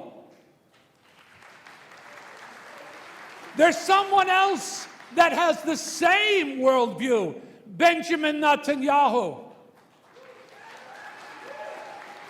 Don't believe for a second that all the venom that's being spewed at him is personal. He's the poster boy, just like Donald Trump. It would make no difference what his name was. When you show so much pride for your country, you're disdained by the left. Now let me talk to you for a moment about Gulf state leaders. I've met with most of them. I've met with MBZ in the Emirates. I've met with MBS in Saudi Arabia, the Crown Prince. And I can tell you something astonishing. These leaders are more pro-Israel than a lot of Jews. MBZ tells me this. This is the Crown Prince of Saudi Arabia. He says, when I was fighting terror, I begged Obama to join strategically with my forces 2 times.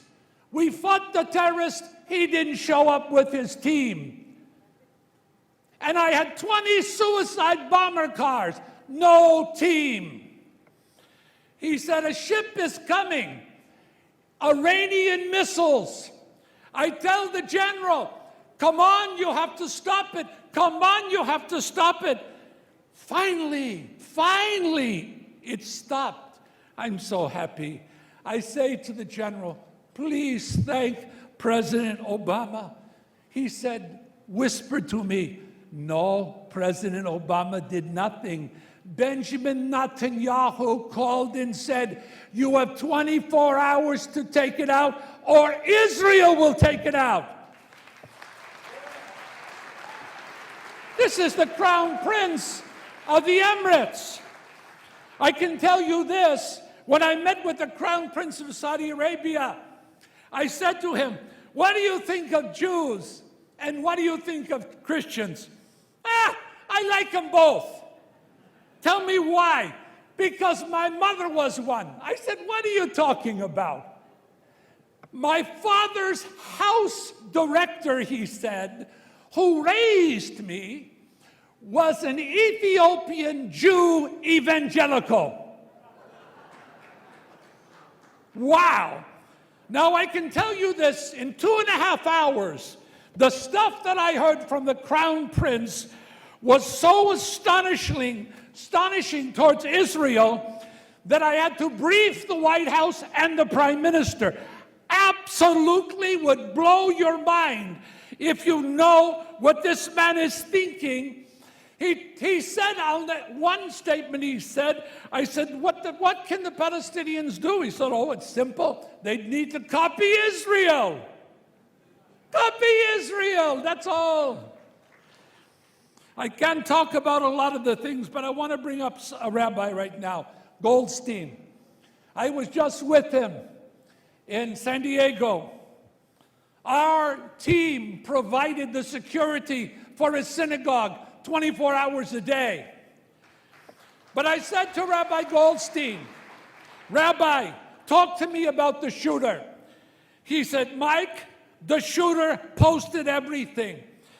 He said he posted thanking the community, his manifesto, his Facebook page, and others before he attacked my synagogue. One responded back, get a high score, which means kill a lot of people. The same thing happened in Pittsburgh. Now you say, well, there's nothing we can do about it. You're wrong. There's something I can do about it. Our FOC operation is building a cyber terror network in which we identify these evil devils and we don't allow them to attack a synagogue. We go to the law enforcement. We can do that from Israel, by the way, but we can't do it from the United States. Very important that you fight these kind of wars because the terror war exists. It exists. Now, I want to announce something important before I close, and that is on November 3rd of this year, we're going to unveil the Donald Trump exhibition in the My Friends of Zion Museum. The Prime Minister Netanyahu and Ambassador David Friedman will speak at the launch of the Donald Trump exhibition. I want to tell you something that I believe with all my heart. Because of the moral clarity of this president and the moral clarity of your Prime Minister. Because of them, I believe the legacy is going to be peace between 5 to 6 Gulf states with the State of Israel. I told it to Jared Kushner over dinner in the White House, and I said to him, in the president's second term, he smiled and said, why not the first term? Thank you, Jerusalem Post. Thank you for your moral clarity and your courage. God bless you all.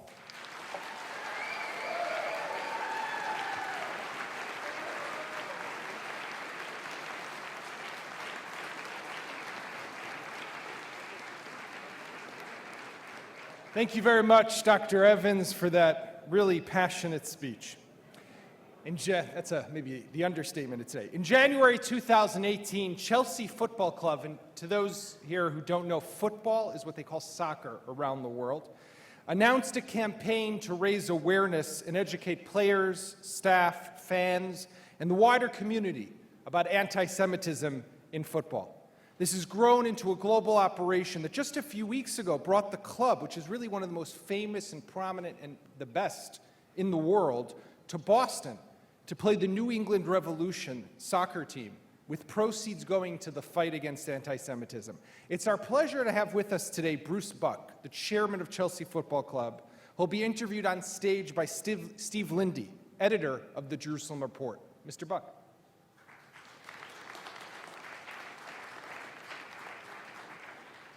The stage, we just brought a little present here for you to lighten the mood a little bit, and training starts on July 5th. Thank you very much. Thank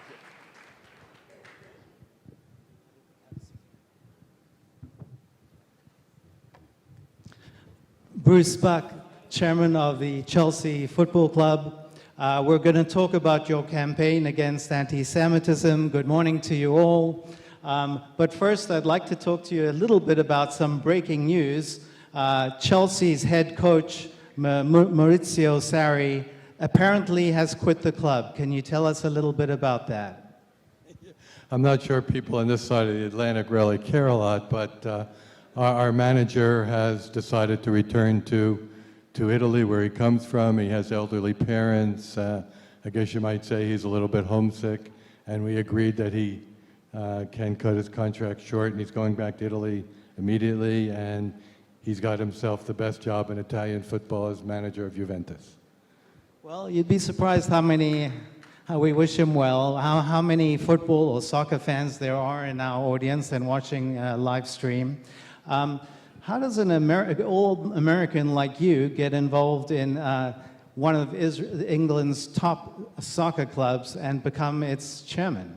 And tell us... Good question. Well, very briefly, notwithstanding my Brooklyn accent, I've lived in England for 35 years, and I'm a lawyer, and in the 90s and the early thousands, I did a lot of work in Russia and met Roman Abramovich.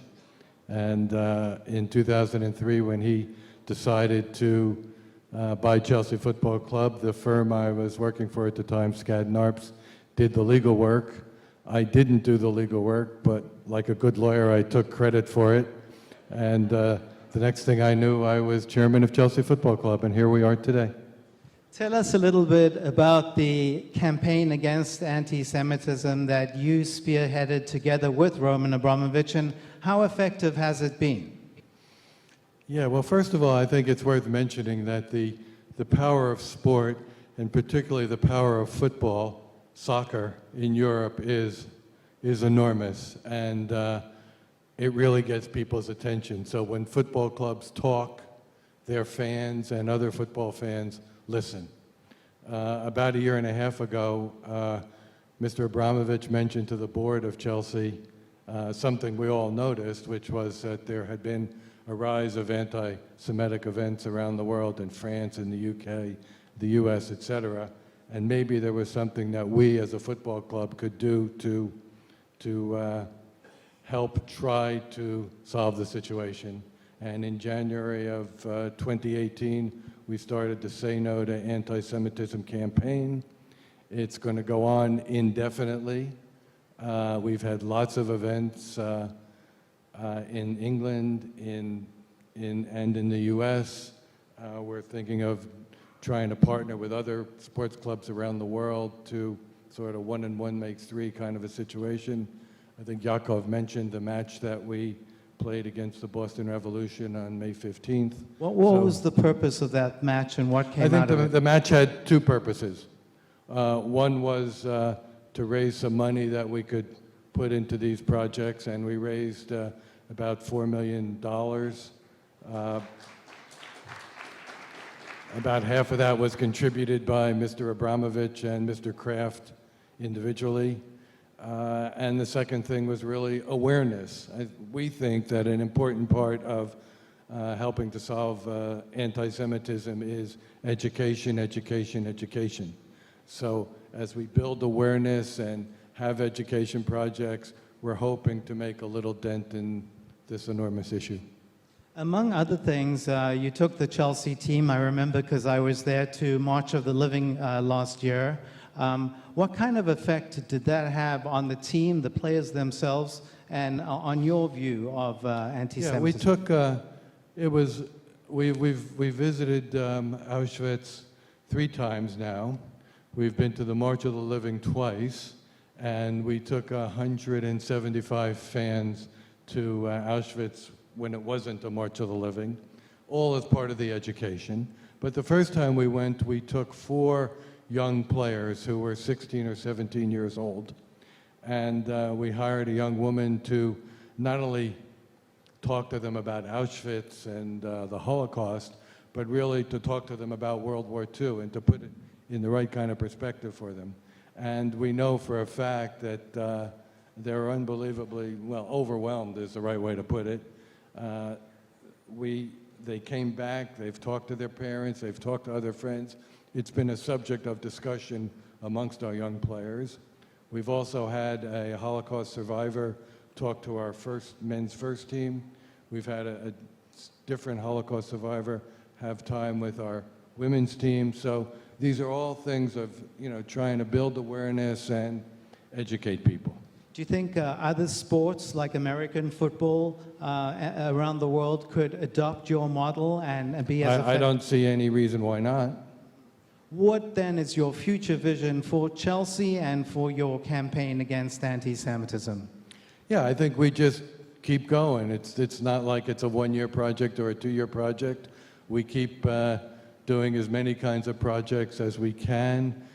We've partnered with the World Jewish Congress, with the Anti-Defamation League, with the Community Security Trust in England. I think the proceeds of the Boston Revolution event, we're having projects with 15 different entities, including, I might add, a significant sum that we're giving to the synagogue in Pittsburgh to help them recover from the horrific event that they suffered.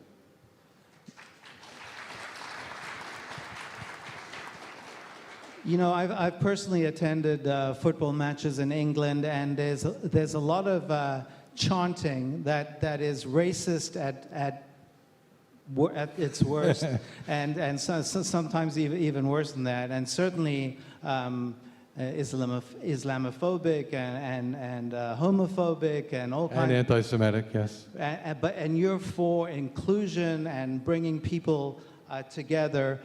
How do you do that through football, through soccer?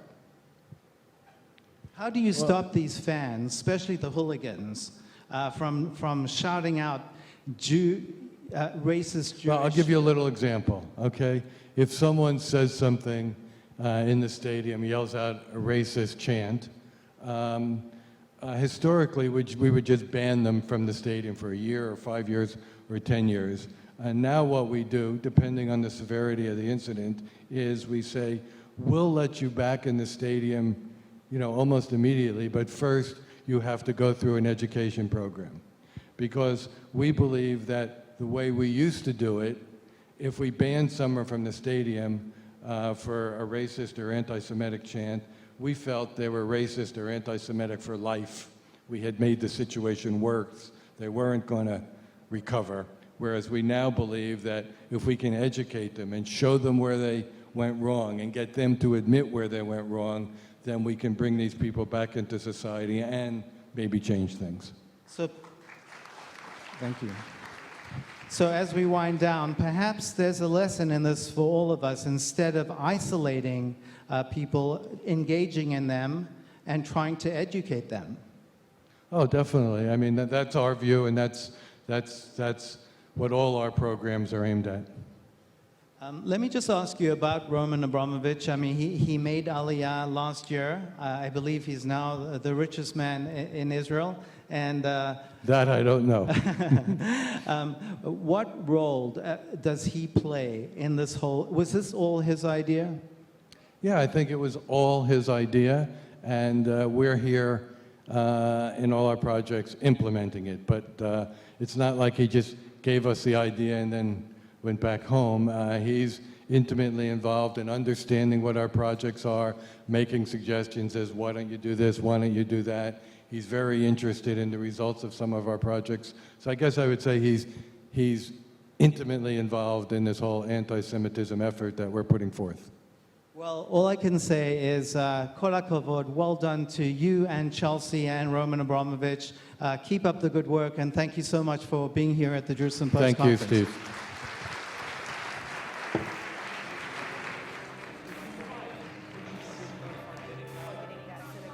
Police stormed the Jewish supermarket at Port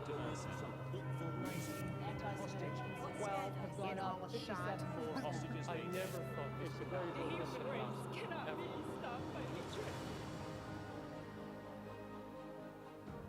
This campaign to say no to anti-Semitism, it's really courageous. Anti-Semitism is racism. And we won't tolerate it in football or in our communities. We need to address it through education, through information, through inspiration, and that is the essence of the Chelsea campaign. To respect everyone is important, so that's my message. What do football clubs do but play football? So we thought a charity match here at the end of the season in Boston on May 15th. Well, Chelsea has been a pioneer in this effort. What they have done throughout the year has already begun to show a difference. I don't think any of us really expected how much the campaign would grow and how much interest from organizations all over the world.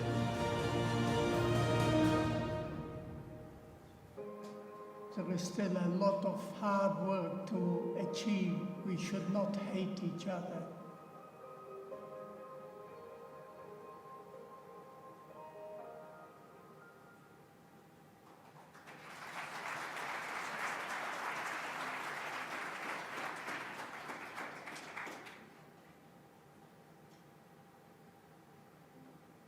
Four years ago, Ayelet Shaked entered the Justice Ministry with a storm and left last week after quietly leading something that could be called a legal revolution in Israel.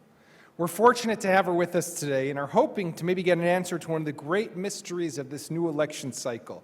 Will she run, and if so, in which party? Please join me in welcoming Israel's former Justice Minister Ayelet Shaked, who will be interviewed on stage by my good friend Dana Weiss, one of Israel's leading journalists and host of Channel 2 News primetime show, Saturday Night News with Dana Weiss. Dana, Ayelet, please.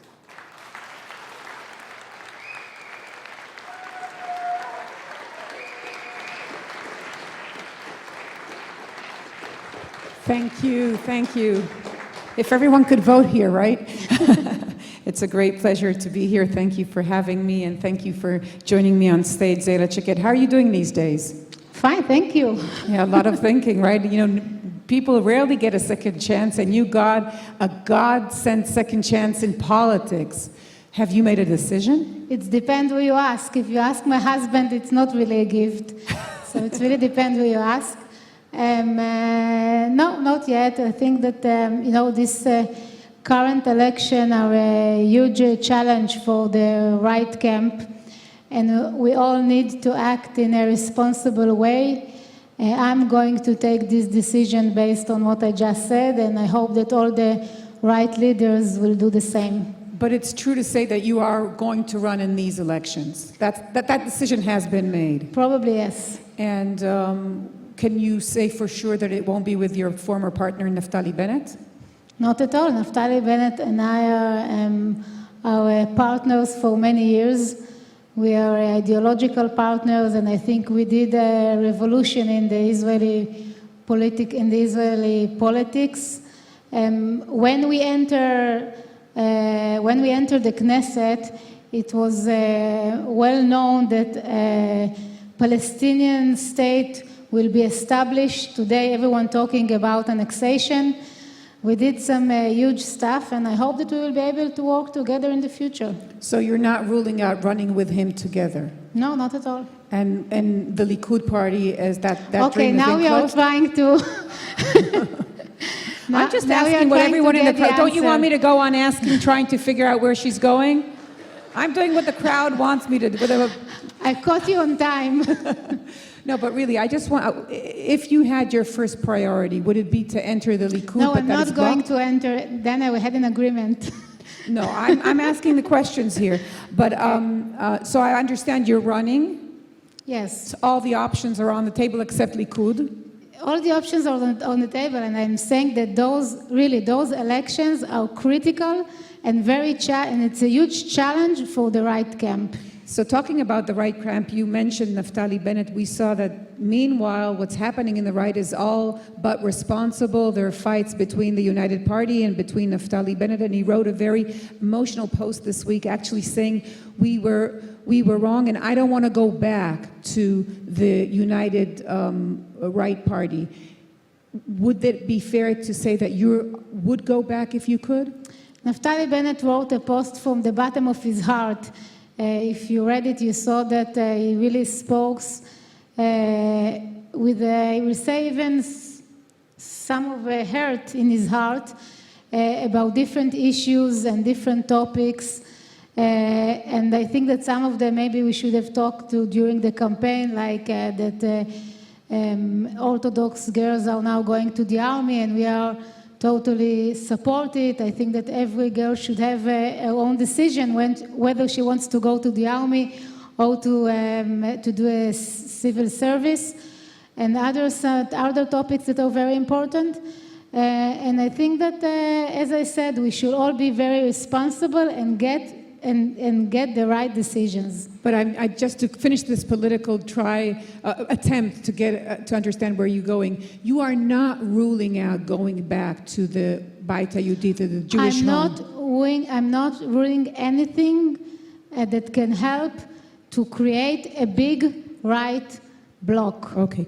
Talking about your campaign, so your campaign, you were saying that you were going to be very strong with the Supreme Court. That was the platform that you ran in the last elections. And here we see your successor, the new Minister of Justice, Amir Ohana, who on day one in his office gave an interview to my colleague Amit Segal and said that not all Supreme Court rulings and court rulings needed to be adhered. What do you think about that?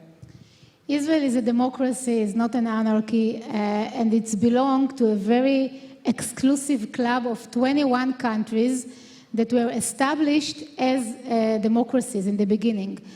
And therefore, we have a very solid democratic tradition.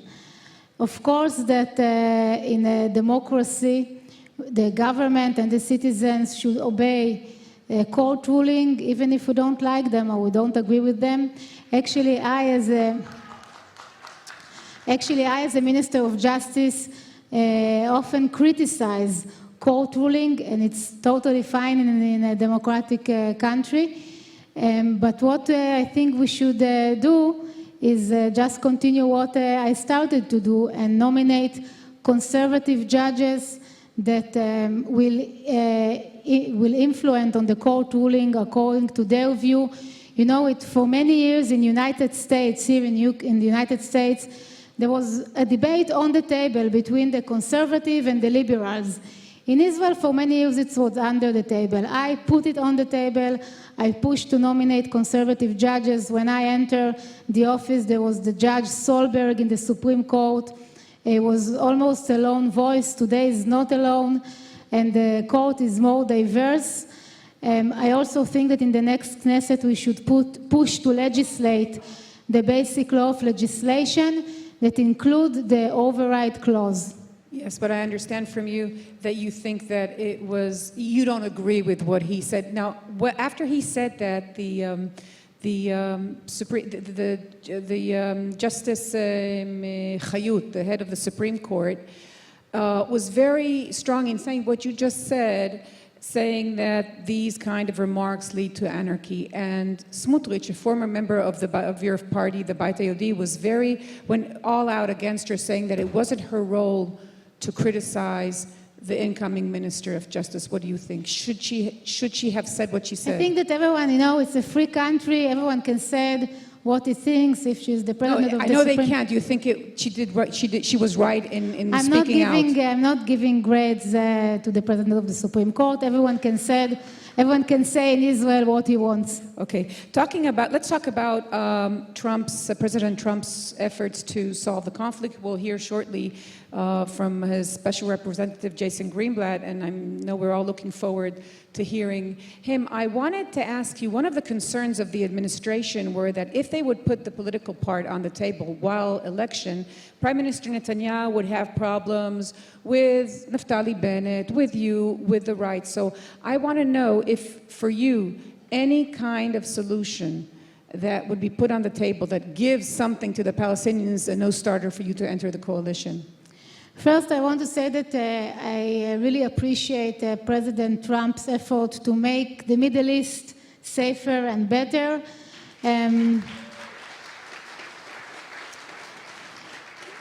He made 3 strategic steps that we all should thank him for that. One is withdrawing from Iran deal.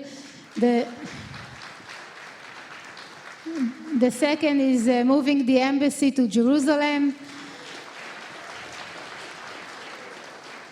And the third is, of course, recognizing the Golan Heights as a territory of Israel. And just for that, I want to take this opportunity to say thank you, President.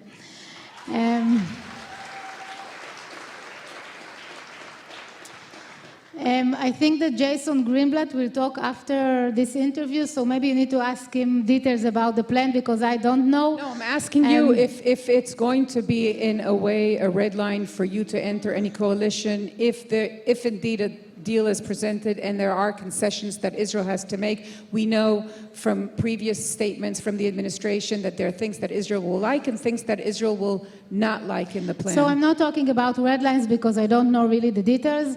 I can just say that I think there is a big opportunity that Israel, my view, I think that Israel should apply the Israeli law on Area C in Judea and Samaria. And I think there is... And I want to see opportunity in this plan. So we heard the Ambassador Friedman, the U.S. Ambassador to Israel, in an interview to the New York Times, talk about a possible backing from the administration if Israel were to go ahead with annexing parts of Territory C. Is that something that you want to see done in this term? And we heard Prime Minister Netanyahu just say 2 days before the last elections that he will go ahead and annex. Do you believe that he will do that in this term if he's elected? So I'll tell you a story. A few months before the presidential election, I was here in New York and I went to a conference of the right channel, Arutz Sheva, a conference about applying the Israeli law on Judea and Samaria and talking about our historical rights in Judea and Samaria. And someone introduced me to David Friedman, and he told me, if Donald Trump becoming a president, then this guy will be the ambassador. I said, you're kidding me. This is what I said, because I said, wow, this guy is a truly supporter of the settlements in Judea and Samaria. He helped to build Bethel. You really think that he's going to be the ambassador? And he told me, yes, wait and see. And actually, when he became the ambassador, I understand that there is a huge opportunity for Israel, and that President Trump is not tied himself to the old paradigm of the State Department. And therefore, I think that, yes, there is a really opportunity to apply the Israeli law on Area C or on part of Area C. And I hope that Prime Minister Netanyahu, when he said that he supported, I hope that it will happen. Do you believe him when he says that he will work to annex those territories in his next term? Yes, I hope that we will be part of the government and we will do it together. Okay. So I want to ask you very quickly, when you say annexing Area C, if you can give us the end game. Is it part of Area C, all of Area C? Why stop at Area C? Why not all of the territories, all of the land until the river? What is your end game? Okay, so the end game is Area C. Area C is 60%. Only Area C. Only Area C. Area C, 60% of Judea and Samaria, almost 500,000 Israelis, around 100,000 Palestinians. When we are talking to apply the Israeli law, we are talking only on Area C. Area A and B can be a confederation with Jordan in the future, with Gaza. You need to remember that in Jordan there are more than 50% Palestinians. So I know that right now it sounds not realistic because King Abdullah doesn't want and there are other constraints, but we need to set the goals, and we need to set the goals according to what is good for Israel. And it's not good for Israel to have a Palestinian state in the heart of Israel.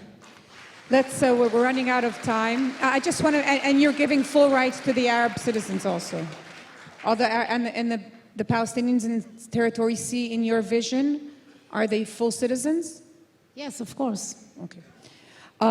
So let's play a short game. We have 30 minutes. Ayelet Shaked, where do you see yourself in 10 years? I don't know. In 5 years?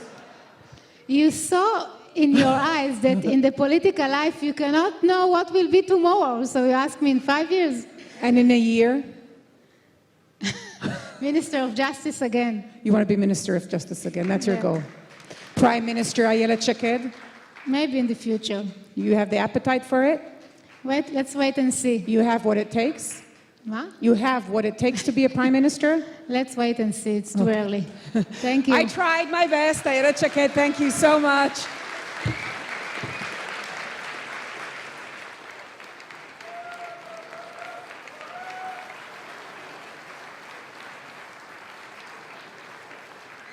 Thank you very much, Ayelet. For the last 3 years, Jason Greenblatt has traversed the globe, searching for a way to bring peace to one of the oldest conflicts in the world, Israel and the Palestinians. We're honored to have him here with us today. Please join me in welcoming Assistant to the 45th President and Special Representative for International Negotiations, Jason Greenblatt.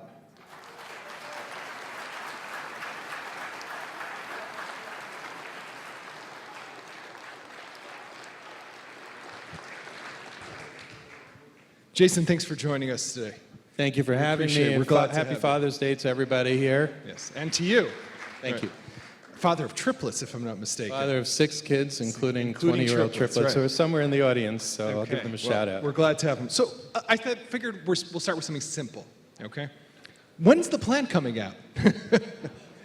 So it's no secret that the Israeli elections have certainly put a new thought into our head. Had the elections not been called again, perhaps we would have released during the summer. But one of the things that I found interesting throughout this 2.25 years is that everybody wants a timeline. Journalists rightfully asked that question, and I said from the very first moment, we're not going to put a timeline on it because we know that any time we put on it, we're absolutely going to miss. And we did finally, the president put a timeline in September of 2018 at UNGA, and he said he hoped to release it within 4 months, and then Israel called an election, so we were delayed. And then we said we didn't give a timeline again other than to say after Ramadan, Shavuot, and the Israeli government coalition.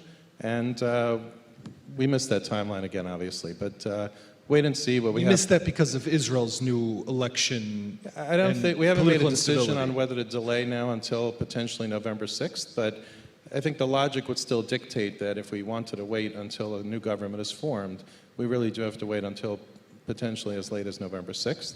But we'll decide that after Bahrain. Right now we're focused on Bahrain. It's very exciting it's a milestone achievement, I think, to have this conference. So we'll talk about Bahrain, but before that, just again about the timing. So people will tell you that September 17th are elections in Israel. Until there's a government, at the earliest, at the end of October, beginning of November, President Trump will already be deep into his re-election campaign for 2020. Is there even room for there to be a Middle East peace plan rolled out? As someone who's worked for the president for over 22 years, I could tell you he is adept at walking and chewing gum at the same time, meaning he could do a lot of things. We have a lot of, very, very talented people in the U.S. government that are on all sorts of files. This is one of them. And we don't think an election campaign would stop progress on something that we want to try to move along. So, you mentioned the president, his ability to multitask. I think a question that I'm curious about, and probably other people, is does he really delve into these issues? Is he involved in the detail? Have you guys your team presented the plan to him? How much involvement and input is he giving? He's absolutely involved. He's been briefed many times. With significant changes, we brief him again. And what's interesting is you have a team in Jared Kushner, David Friedman, and myself who have worked with the president for so many years, who know him well, so we could brief him when we need to brief him. He supports the ideas that are in the plan. And of course, we would never release anything that doesn't have his absolute commitment.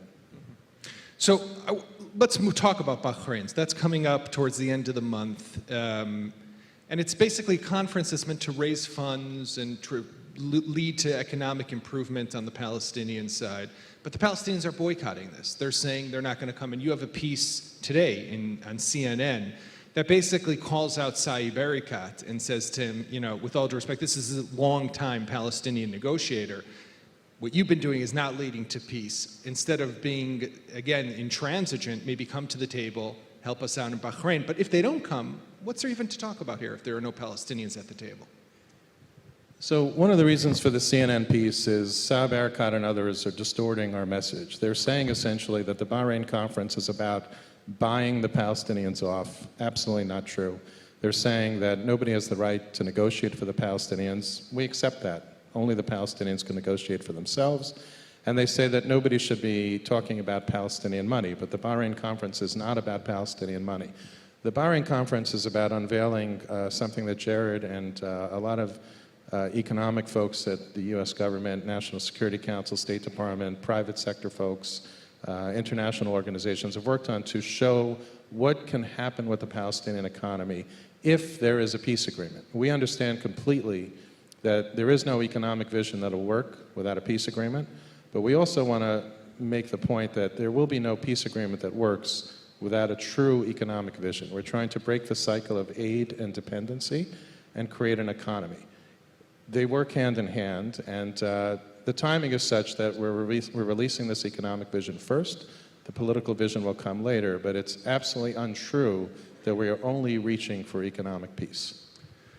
So when you talk about the diplomatic or the political side of that plan, what is it? Is it a one state? Is it a two states? Is it three states? Ambassador Friedman, your colleague, recently hinted in a New York Times interview last week at the possibility that the administration would deem Israeli annexation of certain settlements or parts of the West Bank as legitimate. So is that really true? Can Israel annex territory?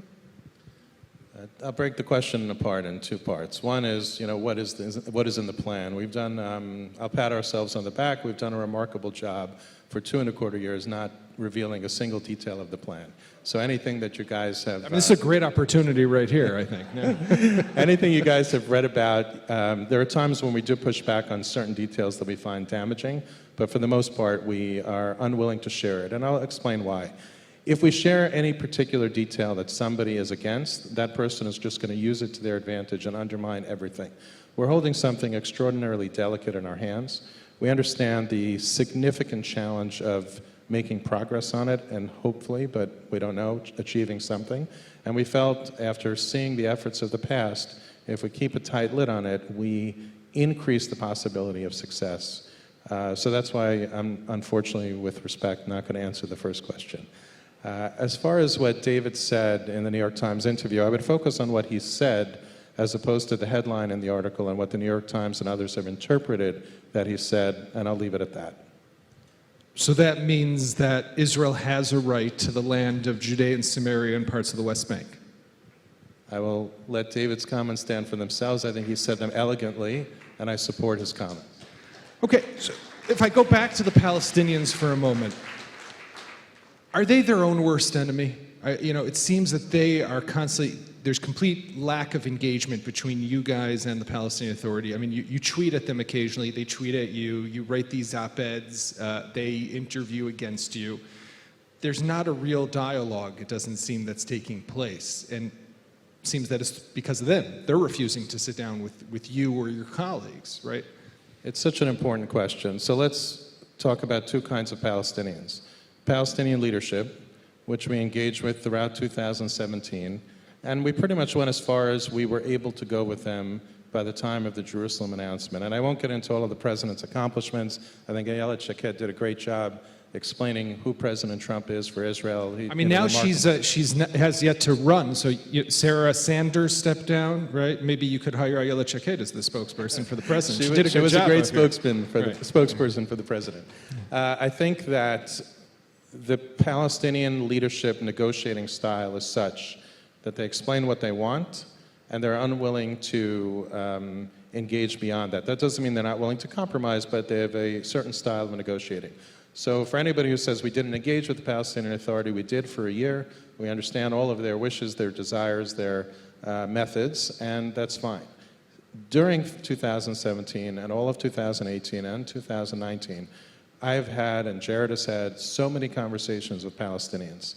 Palestinians who, I don't want to pretend for a second, don't desire many of the things their leadership wants. They don't come to my office and thank me for the Jerusalem announcement or moving the embassy, obviously. They explain what they're looking for in terms of a state, in terms of other desires, but they are grateful that the president is focused on this. They want a better future. They're frustrated terribly with their leadership. The problem is, when they leave my office, they say, please don't tweet about this meeting. And that's unfortunate, but I respect that. You see I'm very active on Twitter. Anybody who wants to learn about our administration's approach to Israel and to the conflict, it's all on Twitter. But the reason there's a piece missing is that out of respect to the Palestinian people who meet me, all those conversations are not there. I understand that they don't speak for the Palestinian people, they're ordinary people, but they represent a very, very significant portion of the population who want change. So this is something that I've been feeling about your plan for a while, is that there is a distinction when you look at the Palestinians between the leadership, which is intransigent, which isn't sitting down with you, which isn't talking, and the Palestinian people. And that maybe when you roll out the plan, your intended target is the Palestinian people less the leadership, and that maybe you're hoping for the people to then say to their leaders, you got to accept this plan. It's a good plan for us. Yes, look, we're not looking for a regime change, and we understand that there's a leadership there that gets to make decisions whether there should be a new election or not. I'll stay out of the politics of the Palestinian Authority. But there's no question that the people deserve to see what's in the plan and decide for themselves whether it's for them, whether they want to do this or don't want to do this. The same is true of the Israeli public. One of the things that keeps me going on this file, despite its many challenges, if you don't mind, I'm just going to pull something out of my wallet that I carry around. This is from a meeting I had in Israel very recently with a Palestinian. He wrote me this note, and I carried around sort of for moral support. Just bear with me a second. Dear Jason, I want to thank you for taking the time out to see me earlier today. I know how packed your schedule was, and I appreciate it very much. I wish you a pleasant journey home and a lovely Shabbat with your family. Also, I am very proud of having your friendship and cherish it very much. May God be with you in your efforts to making our region and the world a safer place. These are the messages that I hear from Palestinians all the time. This is not a guy who was happy with any of our policies. He's upset with our policies. He wants to state all the things you would expect him to say, but this is how he feels, and this is what I hear all the time. You know, you've been working on this plan for 2+ years now, right? And we heard the recording that Secretary Pompeo said of his voice from a meeting with Jewish leaders just about 2 weeks ago. It was leaked to the Washington Post. And he said, among other things, that he's skeptical the deal will work. One might argue that it's unexecutable and might not gain traction. How does that make you feel? First, let me address the leak. I've done a lot of these off-the-record Q&As. I know today's is on the record. Shame on the person who leaked that. It's incredibly disrespectful to Secretary Pompeo, to the U.S. government. If you're going to go to a Q&A, thank you. If you're going to go to a Q&A that's off the record, then you better honor that Q&A. In fact, I've done, at this point, I've probably spoken in front of 1,500 to 2,000 people off the record. Never had a leak, so it's really, it's very unfortunate. As far as actual remarks, I don't think I would say anything different. I think he said the exact thing. We all understand how complex this conflict is, how many nuances and layers and emotions and history and religion, all those things are involved, and we don't pretend otherwise. So when people challenge us and say, with a couple of slogans like two-state solution, and we sprinkle some fairy dust over the plan, we'll get this done, nobody believes that. None of the leaders believe that either. So I think what he said is exactly on point. But do you understand where the Palestinians come from when they say, for example, you got 3 Orthodox Jewish men, Jason Greenblatt, David Friedman, Jared Kushner, who are the point people on the Israeli-Palestinian portfolio. You've moved the embassy, you've recognized Jerusalem, you've recognized the Golan Heights, you cut off funding to UNRWA. From their perspective, not that I have too much sympathy, but from their perspective, it seems that they're, being surrounded or under assault. Do you have any sympathy for that? On the religious part, I would say the message that I get is the exact opposite. Whether from Palestinians or Arabs in the region, they're enormously respectful of me being an observant Jew. And we understand each other immediately because as a religious person, I understand their religious issues. They understand my religious issues. So I would say it's actually the opposite. It's a positive thing. As far as the decisions themselves, each of them was either grounded in U.S. law or for the benefit of the U.S. or for the benefit of the U.S. taxpayer. I know when you combine them together, it looks like we are fighting the Palestinian people. It's not true. The Jerusalem announcement was something that Congress voted on. It's a law of our country that other candidates had promised, and only President Trump had the courage to actually come through with his promise.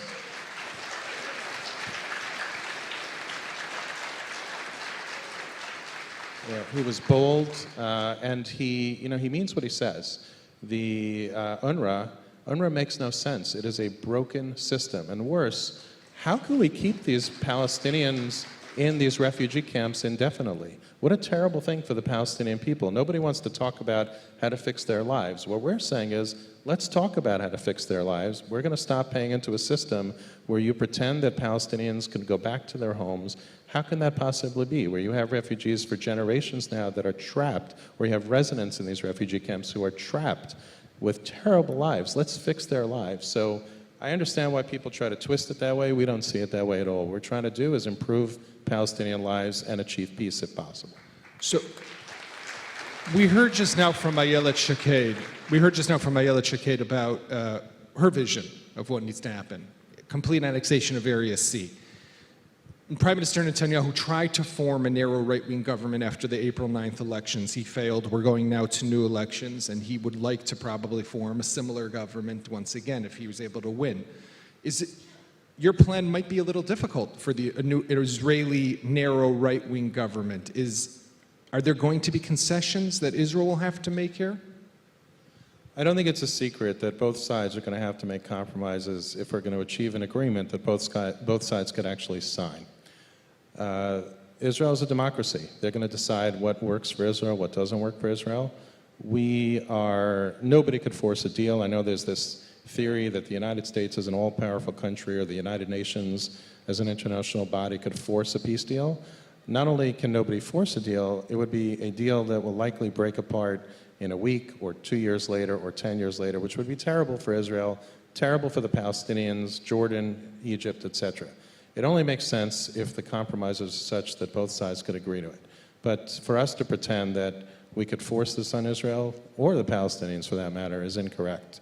So I have trust in Israel's democracy, although the election cycle has thrown us off, it's a democracy. Thank God they have a democracy. So. But are these tough concessions? Are they not tough? Like, what can you give us a little insights into the type of concessions that Israel might be asked? I don't live there. I don't put my life on the line. It's not for me to say whether they're tough or not. I just have respect for the government of Israel to analyze it and see, are these the right package of concessions for Israel to make in exchange for what could be a historic agreement? And you recognize that it could lead to political instability in Israel. In other words, your plan might have that effect. You're aware. I think no achievement like this could happen without a lot of jockeying, and it's, on both sides and the region. We don't have to lasso lots of other countries to help us get through it, but if we don't strive to do it, then that's a shame. If we strive to do it and actually succeed, think about the millions and millions of people's lives who will be enhanced if we're successful. And based on your work that you've done, and you've met with all the previous peace negotiators, you've studied all the previous plans from the Clinton days and on, and maybe even before, would you say this is the last real chance? If this doesn't work, is there another hurrah? Is there another opportunity? Or is this it, from your perspective? Not because it's you, but just we've tried everything, and maybe it's just not possible? I think about that a lot. I think it is a failure will put this in the box for a long time. I look at things through the eyes of a dad. So when I sit with Palestinians, I say to them, if they have kids around the same age as my kids, I want a better life for your kids. Imagine if we fail, what's going to happen? Your child is going to grow up and have the same life that you had, which isn't what you want. So I'd like to think the answer is no, but I do think it'll put it away for a while, and that would be a tragedy for the Palestinian people. Do the Israelis get it? Say it again? Do the Israelis understand that it would also be a tragedy? I think it depends who I speak to in the Israeli society.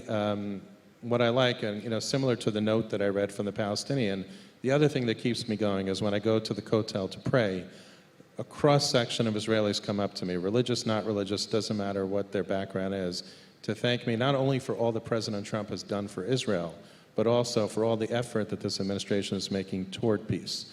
They're understandably deeply skeptical. Everybody's skeptical. But they're grateful that the administration is trying to see if we can figure out a way out of this. So, in the short time we have left, I just want to turn to you for a second to the region. You've traveled a lot throughout the Gulf. We've seen this realignment that's taking place, ties that Israel did not have before with some of these states, these Arab states in the Persian Gulf. You've been instrumental in making some of those connections. Would you say that a new era is upon us? I would, though I wouldn't overstate it. So when I started, I like to refer to this article in the New York Times. It was by Mark Landler. It was a really good article, but I don't know if he coined this phrase or someone else coined it before him, about the outside-in approach. And the theory was the Arab countries were joined together, forced the Palestinian Authority to sign a peace deal. The article came out roughly March of 17. I thought, okay, I'll be home for Passover. This is going to be easy. Clearly, that's not the case. There is a limit to how far they will go. Nobody is looking to sell out the Palestinians. The Arabs want to support the Palestinians. I think the Bahrain conference is an example of Arab support for the Palestinians, not to bypass the Palestinian Authority. I think that we will continue to see more and more steps, but I do think, like we can't force a peace deal, we are not going to force any country to go further than they're comfortable. These countries are allies of the United States. They will make decisions for themselves as far as how far they want to go, and it doesn't suit anybody to cause any kind of instability if we push too hard. Is it possible that if the deal's rolled out, the Palestinians say no, the Arab states will say, listen, Palestinians, we've given you a chance, you're not willing to come to the table, we're going to normalize ties with Israel? I think we have to wait and see. Okay. Good answer. Diplomat. Before all this happened, you were a lawyer for the Trump administration, of Trump company, sorry, not the administration. And I'm guessing that this change in career has also changed your life to a large extent. You work in Washington, D.C., probably get paid a little less working for the government than you used to get in the private sector. You're pushing a plan that to some parts of the Orthodox American Jewish community, they might not be so much in favor of it. Has this taken a toll at all? Well, certainly emotionally for my family. I mean, I should give a hakarat hatov, express deep gratitude to my wife and kids who are somewhere. I can't see them because of the lights.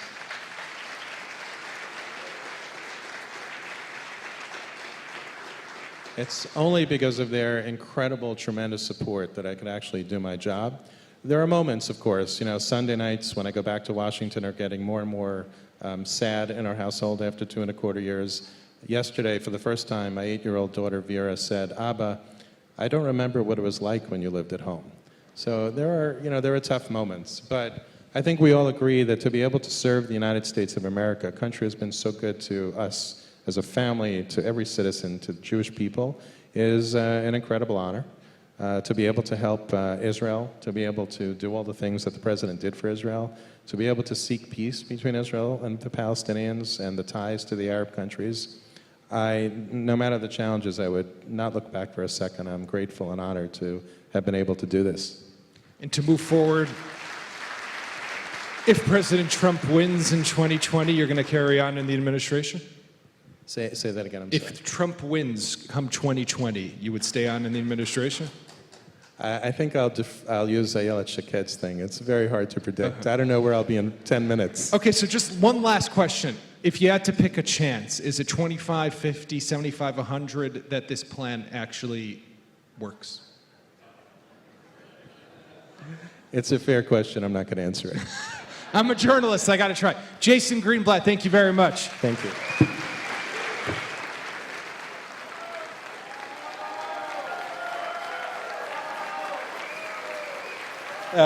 I now want to invite my good friend, the smart Dr. Ephraim Chalamish. He's a law and business professor at New York University, and he will introduce our first panel, How to Keep Israel's Economy Growing. Professor Chalamish, please.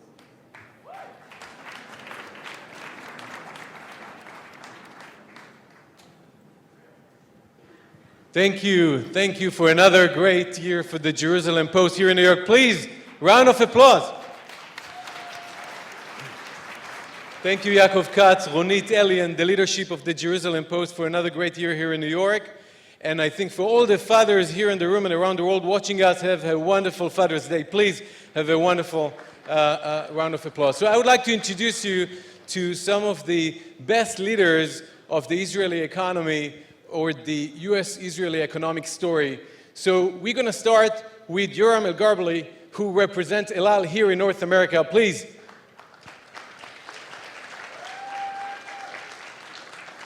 Yoram, thanks for joining us. After Yoram, we have Uri Levin, who is the CEO and president of Israel Discount Bank here in New York. Thank you for joining us. We also have Yinon Elori, who represents the Economy Ministry, who is the Minister of Economy here in New York. Thank you very much for joining us. And finally, we have Mr. Oded Har-Evan, who is a partner and managing director of Zach Sullivan International Law Firm, with offices both here in New York and in Tel Aviv.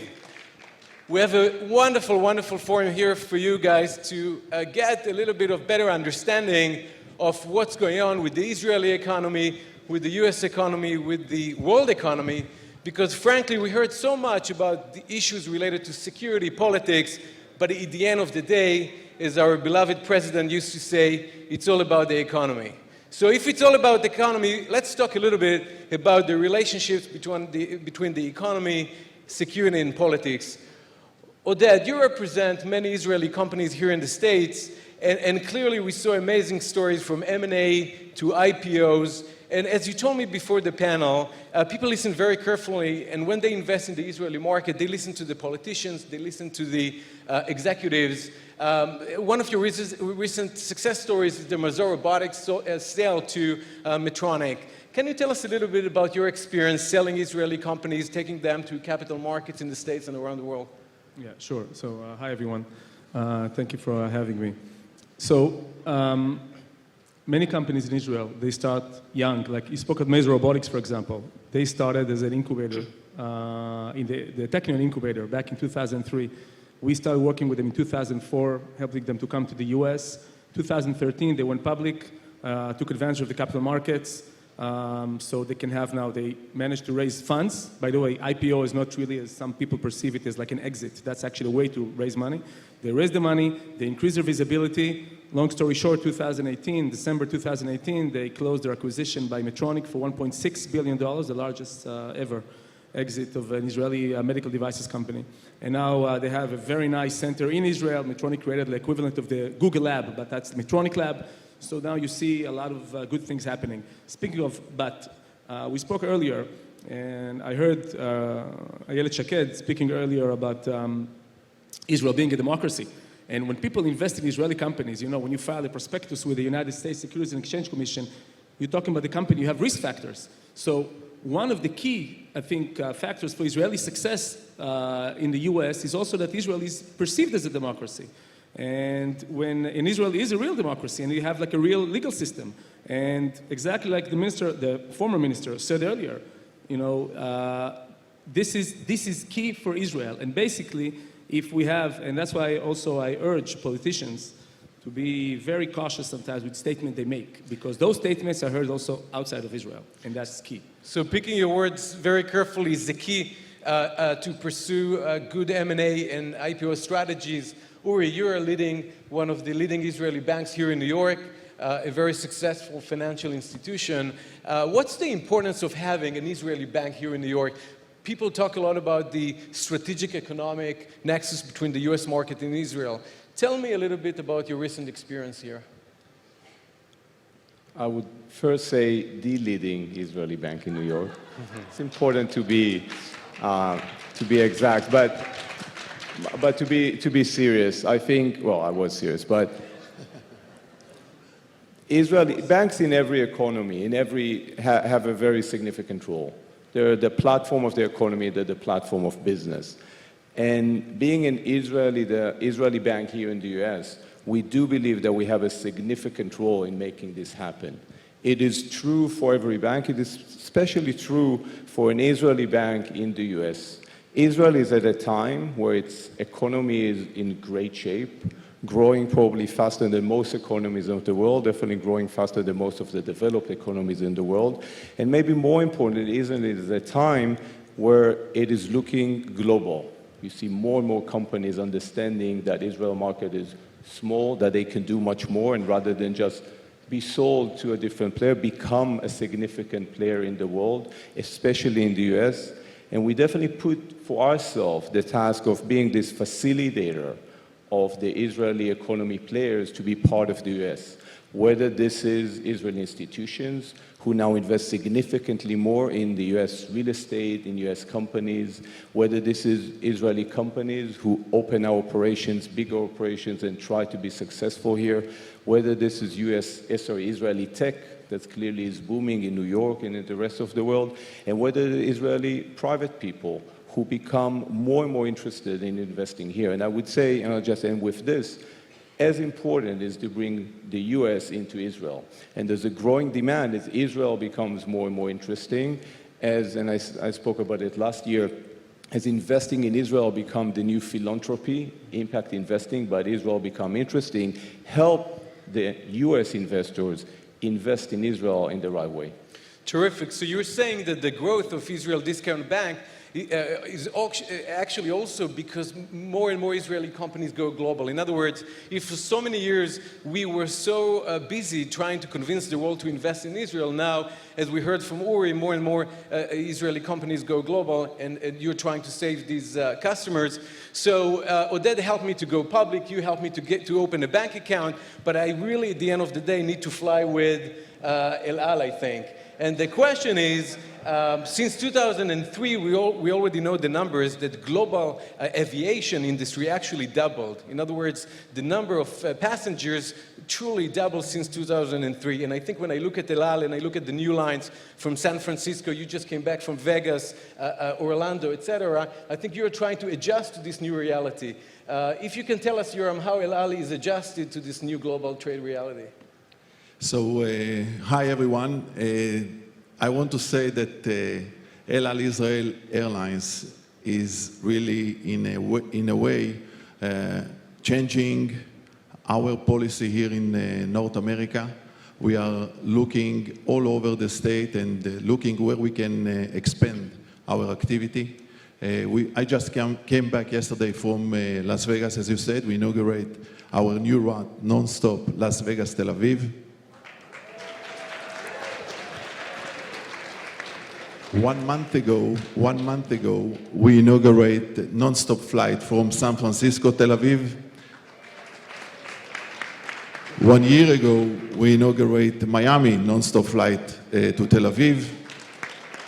Ahead of us is Orlando in July 2nd, the first flight, inaugural flight, Orlando-Tel Aviv non-stop. And again, we are looking toward opening a new route also from Chicago as of March 20. So today, El Al Israel Airlines operate 50 weekly flights from North America to Tel Aviv, and actually we are performing as the real bridge between North America to Tel Aviv.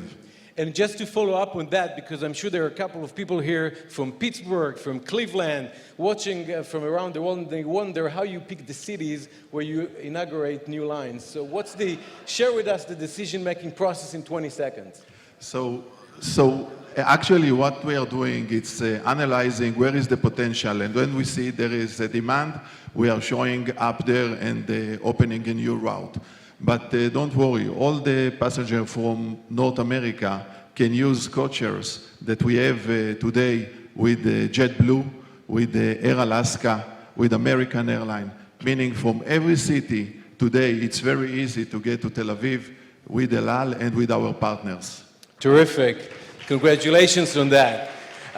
We have here with us today Ynnon Elori. As you heard, he represents the Israeli government, the Ministry of Economy, and we all wonder what's the role of the Israeli government in this very interesting, successful story. And I think we all understand that there are certain features or new products that you try to offer to help the private sector to be a little bit more successful. Can you share with us a couple of examples? Sure, good afternoon.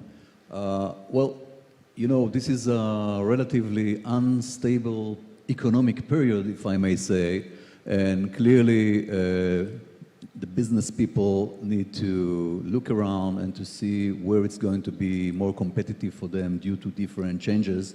And I guess that today people need to be much more faster than they used to be beforehand, as things change every day, actually.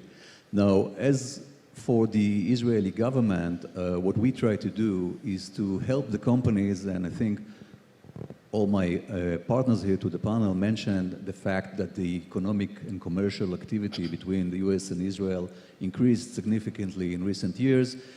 Don't forget it, that Israeli companies in general, as we like to think about ourselves as big, but we have 8.5 million customers, so most of the companies need to work globally. And when you work globally, especially when the competition is increasing, people need to work and to consider whether they should have kind of a subsidiary here or there.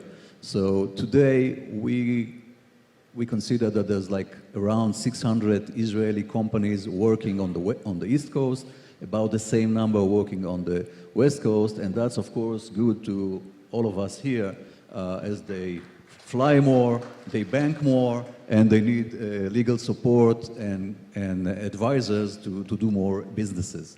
In the umbrella of the government, the Israeli government, we continue to support the companies in identifying where the business opportunities are.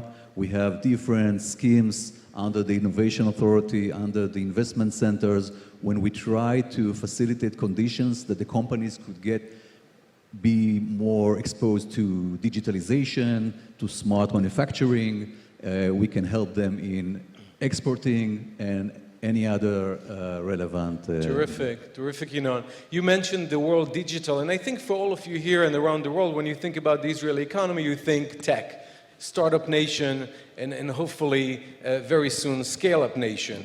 And let's talk for a few minutes about the relationships between digital tech and various industries. Let's start with you, Uri. You know, the bank of 50 years ago is not the bank of today, and definitely will not be the bank of 2020 or 2030. How do you differentiate yourself, whether it's protecting your systems via cyber or providing virtual banks to your customers? What makes your bank, IDB, a little bit more techy than others? Well, being an Israeli bank definitely helps here, as Israel is definitely a leader in tech, is a leader in cyber. And if you go and see Israeli banking system and you compare it even to the US banking system, you look at the sophistication of the mobile apps, you look at the sophistication of the application and the level of innovation that the Israeli banks came with, it is significantly, I wouldn't say it's significantly better than most of the world. It's even better than what we have in the US, which is very interesting.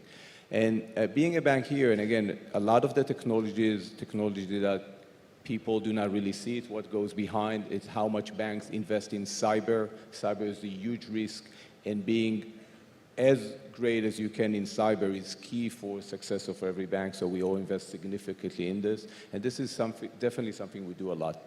But I think more interesting than this is what is the role of IDB Bank and what is the role of banks generally in fostering the technology and the innovation in the banking outside of the banking world. For me, what we do for our clients is critical and important to stay on top of everything and provide the best service.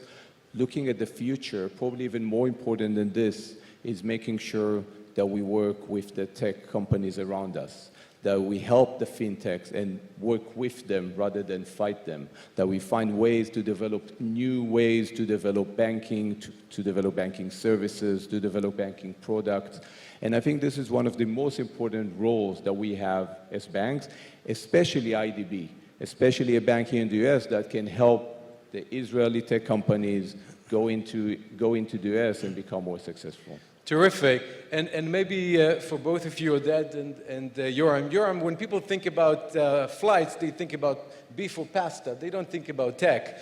But El Al actually is really working very hard to turn the aviation experience very techy and very sophisticated, from your incubator to the flight experience. Can you say a few words about the role of technology in El Al today? Yeah. First of all, El Al just in the middle, actually, of a big acquisition from Boeing. We bought 16 brand new Dreamliners. Those Dreamliners are going to cover all our long-haul destination, of course, for North America. 9 of them are already joined our fleet. On board, we have, of course, Wi-Fi and I can say state-of-the-art entertainment system. El Al also build a unit inside El Al called Cockpit. Cockpit is an incubator that bring funders and any other idea on the travel industry. And actually, we are the beta house for them. And from their ideas, we are implementing them on our infrastructure.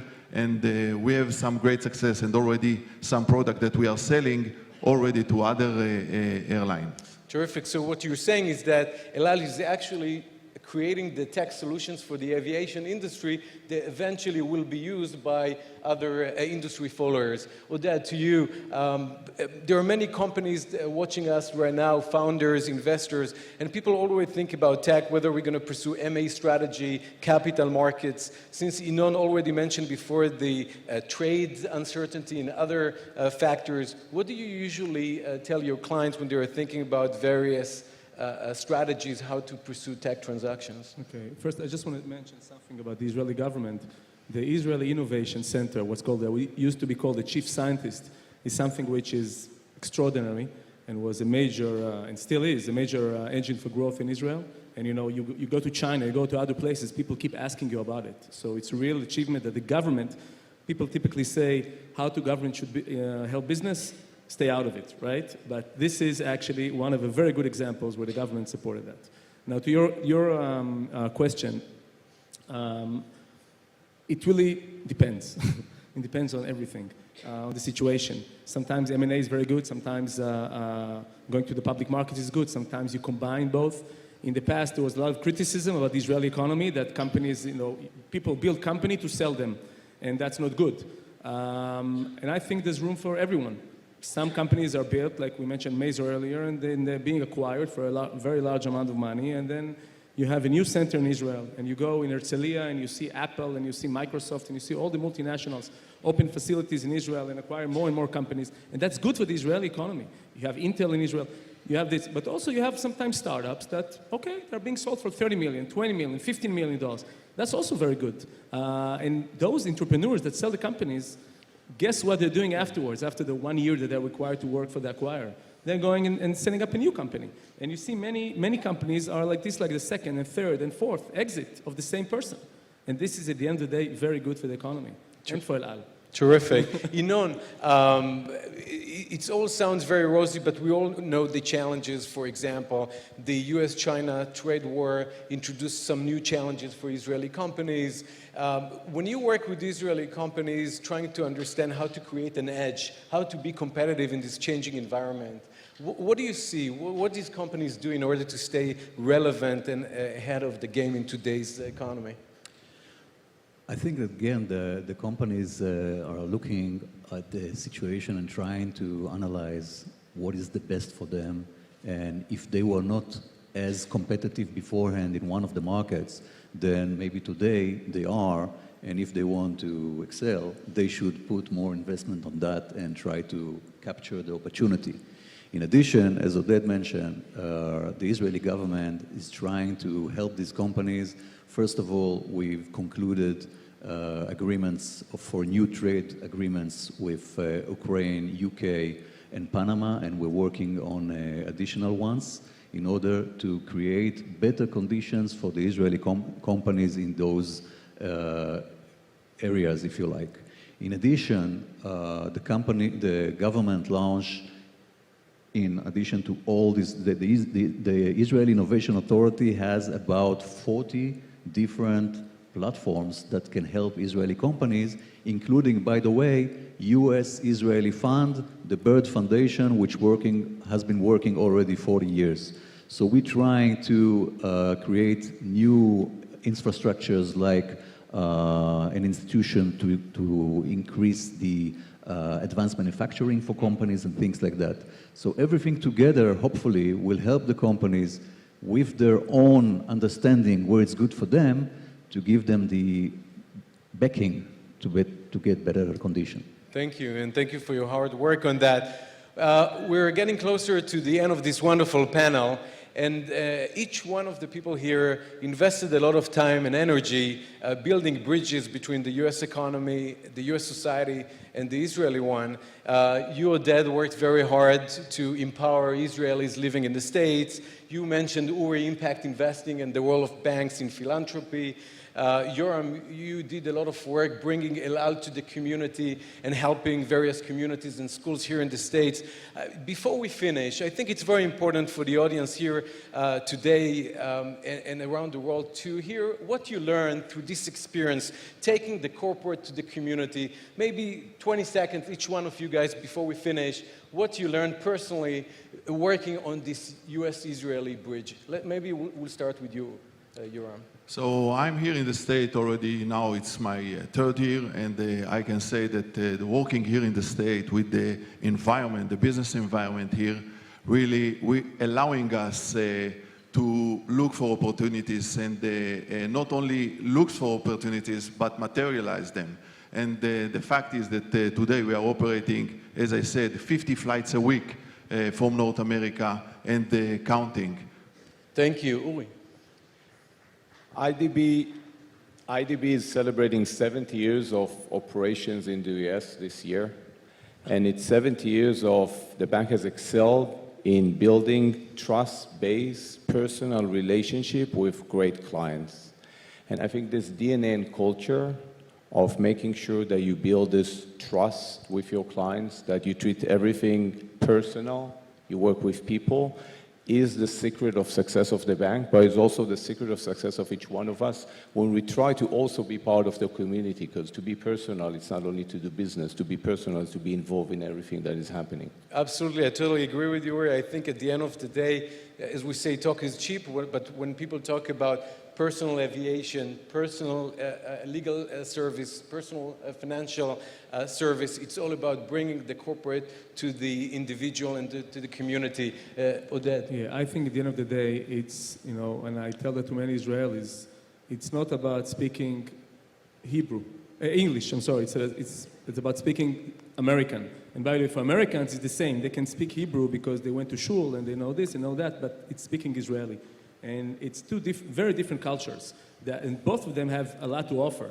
but you need people that can help you communicate. And I think if you're looking for what all of us are doing here, basically that's what we do, right? We help to communicate and build the bridges because sometimes we had that movie Lost in Translation. It can even happen between English and Hebrew. Terrific. So you need those people. Yinon, before we finish, so what do you learn doing this wonderful work for the last couple of years, traveling between the United States and Israel? I've learned that there's a lot of friendships. I've learned that people are interested to work together. And in this context, I want also to share with each one of you, you could be the ambassadors. Each one of you could contribute to increase the relations, the economic relations and all the other relations between the US and Israel. You can buy, partner with us, fly with us, visit in Israel. We are very happy to visit here. And every one of you, which, you know, if you manufacture something, if you give a service, maybe there's an Israeli partner that can work with you to increase your offer in the US market. So please don't hesitate to approach each of us, and together we could succeed even more. So if you didn't understand the message, open your bank account with him, fly with him, and any legal issue, come to me. Right, Effie? So I think we couldn't finish on a higher note. I think the message that I take with me after this wonderful discussion is that whatever you do in life, whoever you are, wherever you live, you can actually contribute to this really unique and very, very special journey. I want to take this opportunity to thank Oded, Yinon, Uri, and Yoram for being here with all of us today. Thank you very much.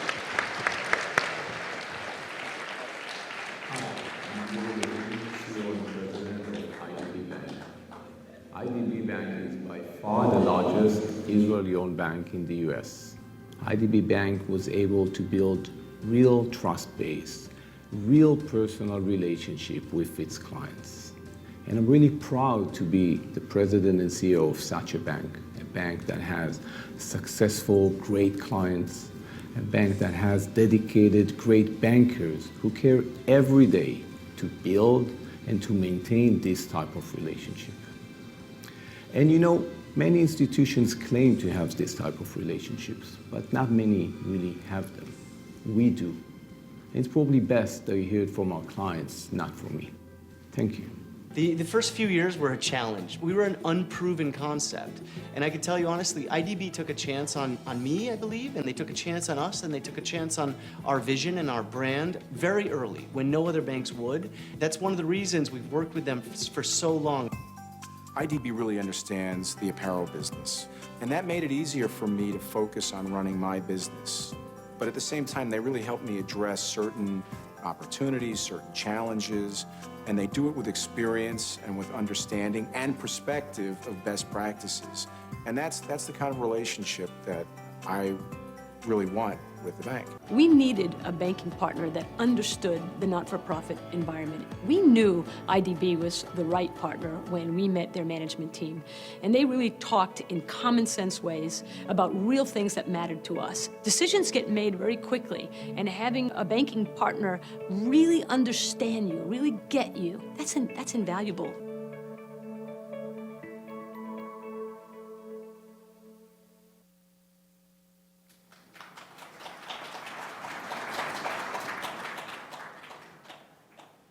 Thank you very much. Thank you to Effie and to our panelists.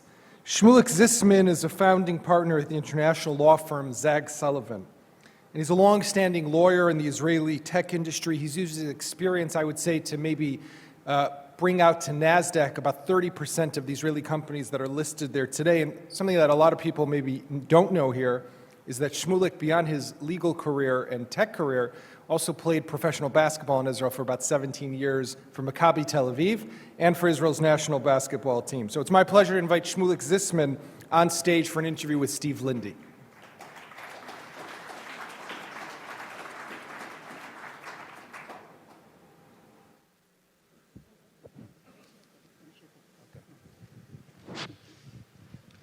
Shmulik Zisman, welcome to the Jerusalem Post Conference. As Yaakov said, you're known in Israel as a whiz kid in high tech.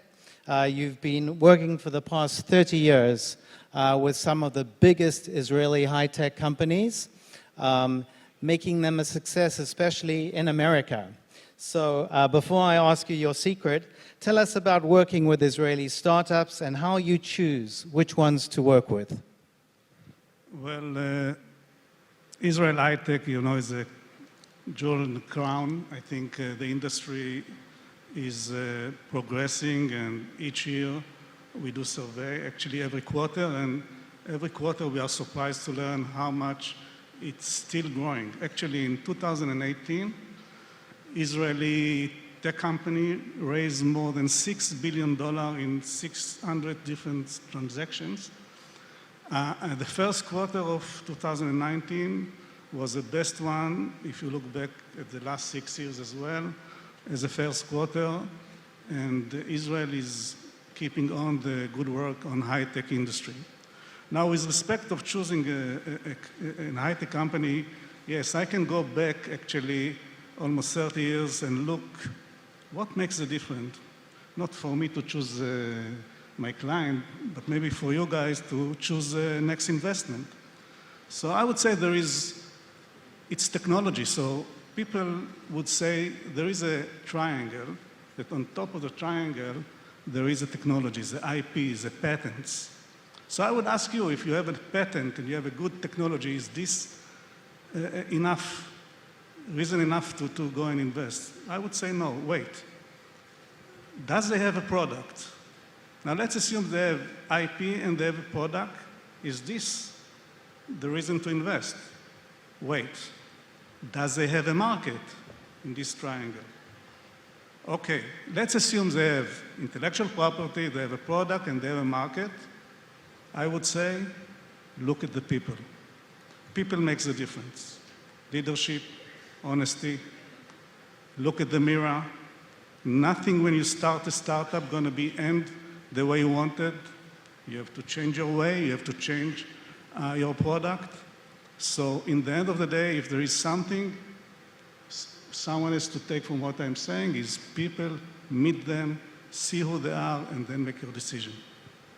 You know, Israel is obviously known as the startup nation, but what makes Israeli startups special? What makes them different from, let's say, American startups in Silicon Valley? I don't want to offend nobody, but I was in Japan 3 weeks ago, and we wanted to see something, and the instructor told us, the guide said, you cannot because you're leaving at 3 o'clock. And we said, well, we can change the tickets to 6 o'clock. He said, yes, but you have a ticket for 3 o'clock. I said, yes, but it's not important for us. We can get later, 6 o'clock. He said, no. So we went to the train station, we changed the ticket, came back, and said, our train leaves at 6. He said, so why don't we go and see it? So, Israeli would take the airplane, bus, they will find their ways to see both, and maybe a time to 3 o'clock. So Israel have a way, they raise up this way, look for, there is no. You can find a solution to every problem. Unfortunately, we have to do it through the army, this is survival, and this is unique. But more than this, if you want to compare, for example, the Israeli high-tech people to the Silicon Valley one. So I would say, again, not offending nobody, loyalty.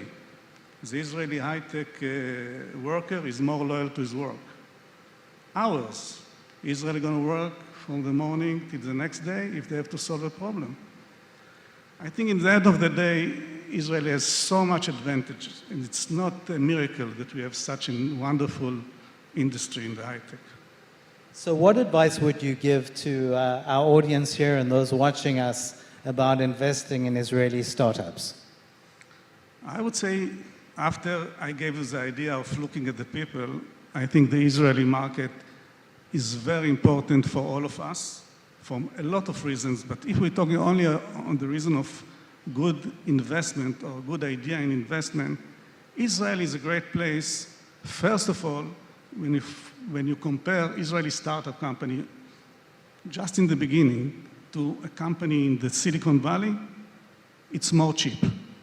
So that's very good idea to make money. Then, once you look at Israel, look at the fields. Everybody knows cyber is a big thing in Israel, and maybe you don't know, but life science, very big in Israel. You have a lot of software and hardware and artificial intelligence and autonomic cars, you name it. I would ask you to consider something new, space technology. I think this is something that is out of the radar right now, and this is going to be big. And if you remember, and all of us now, you mentioned that I'm almost 30 years, so everybody knows my age now. We remember that they took technologies that was meant to be in space and gave it to us. That was, I think, the idea in the last 20, 30 years. I think it's changing. I think the technology now in Israel, for sure, is looking of doing things for us and to space as well. So I think this is something to look over. So where do you see the Israeli startup industry, the high-tech industry going in the future? And what areas besides space do you think it'll focus on? So I don't want to repeat myself. I think that was very obvious. Autonomous cars, just heard about the startup that is doing now in New York, with the city of New York, the idea of giving the buses the priority to go, and whenever a bus is going to reach Fifth Avenue, by the way, the lights, it's going to turn green to let them move quicker and then compensate the others, which is why this, I would say, startup exists, because everybody understands that autonomic cars have to coordinate with others, with lights, with other cars, with infrastructure. So that's, of course, it's another very good area that Israel is very good in it. Everything is good once you choose the right people. Look at the people. Shmulik, let me ask you a personal question. Yaakov mentioned you were a champion basketball player for Maccabi Tel Aviv and for Israel. You also do so much good work. You're one of the founders of Lev Ohev, an association that helps children with special needs. How do you connect that with all the work you do in high tech and startups? Again, it's a little bit embarrassing, but I have to give an answer. Everything we do in Israel is to do on the best way. And as you all know, Israel has big hearts. So this combination of being a basketball player and only winning meant, and remember that you're not only a basketball player, you are a person, and you have to give back the community. And I would say that all those things make us, I hear this conference, make us, the Jewish people, a bit different. So.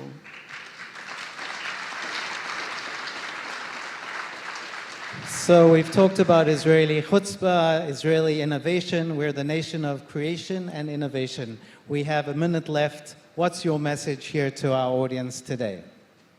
Let's stay friends and together. Thank you very much. Thank you for joining.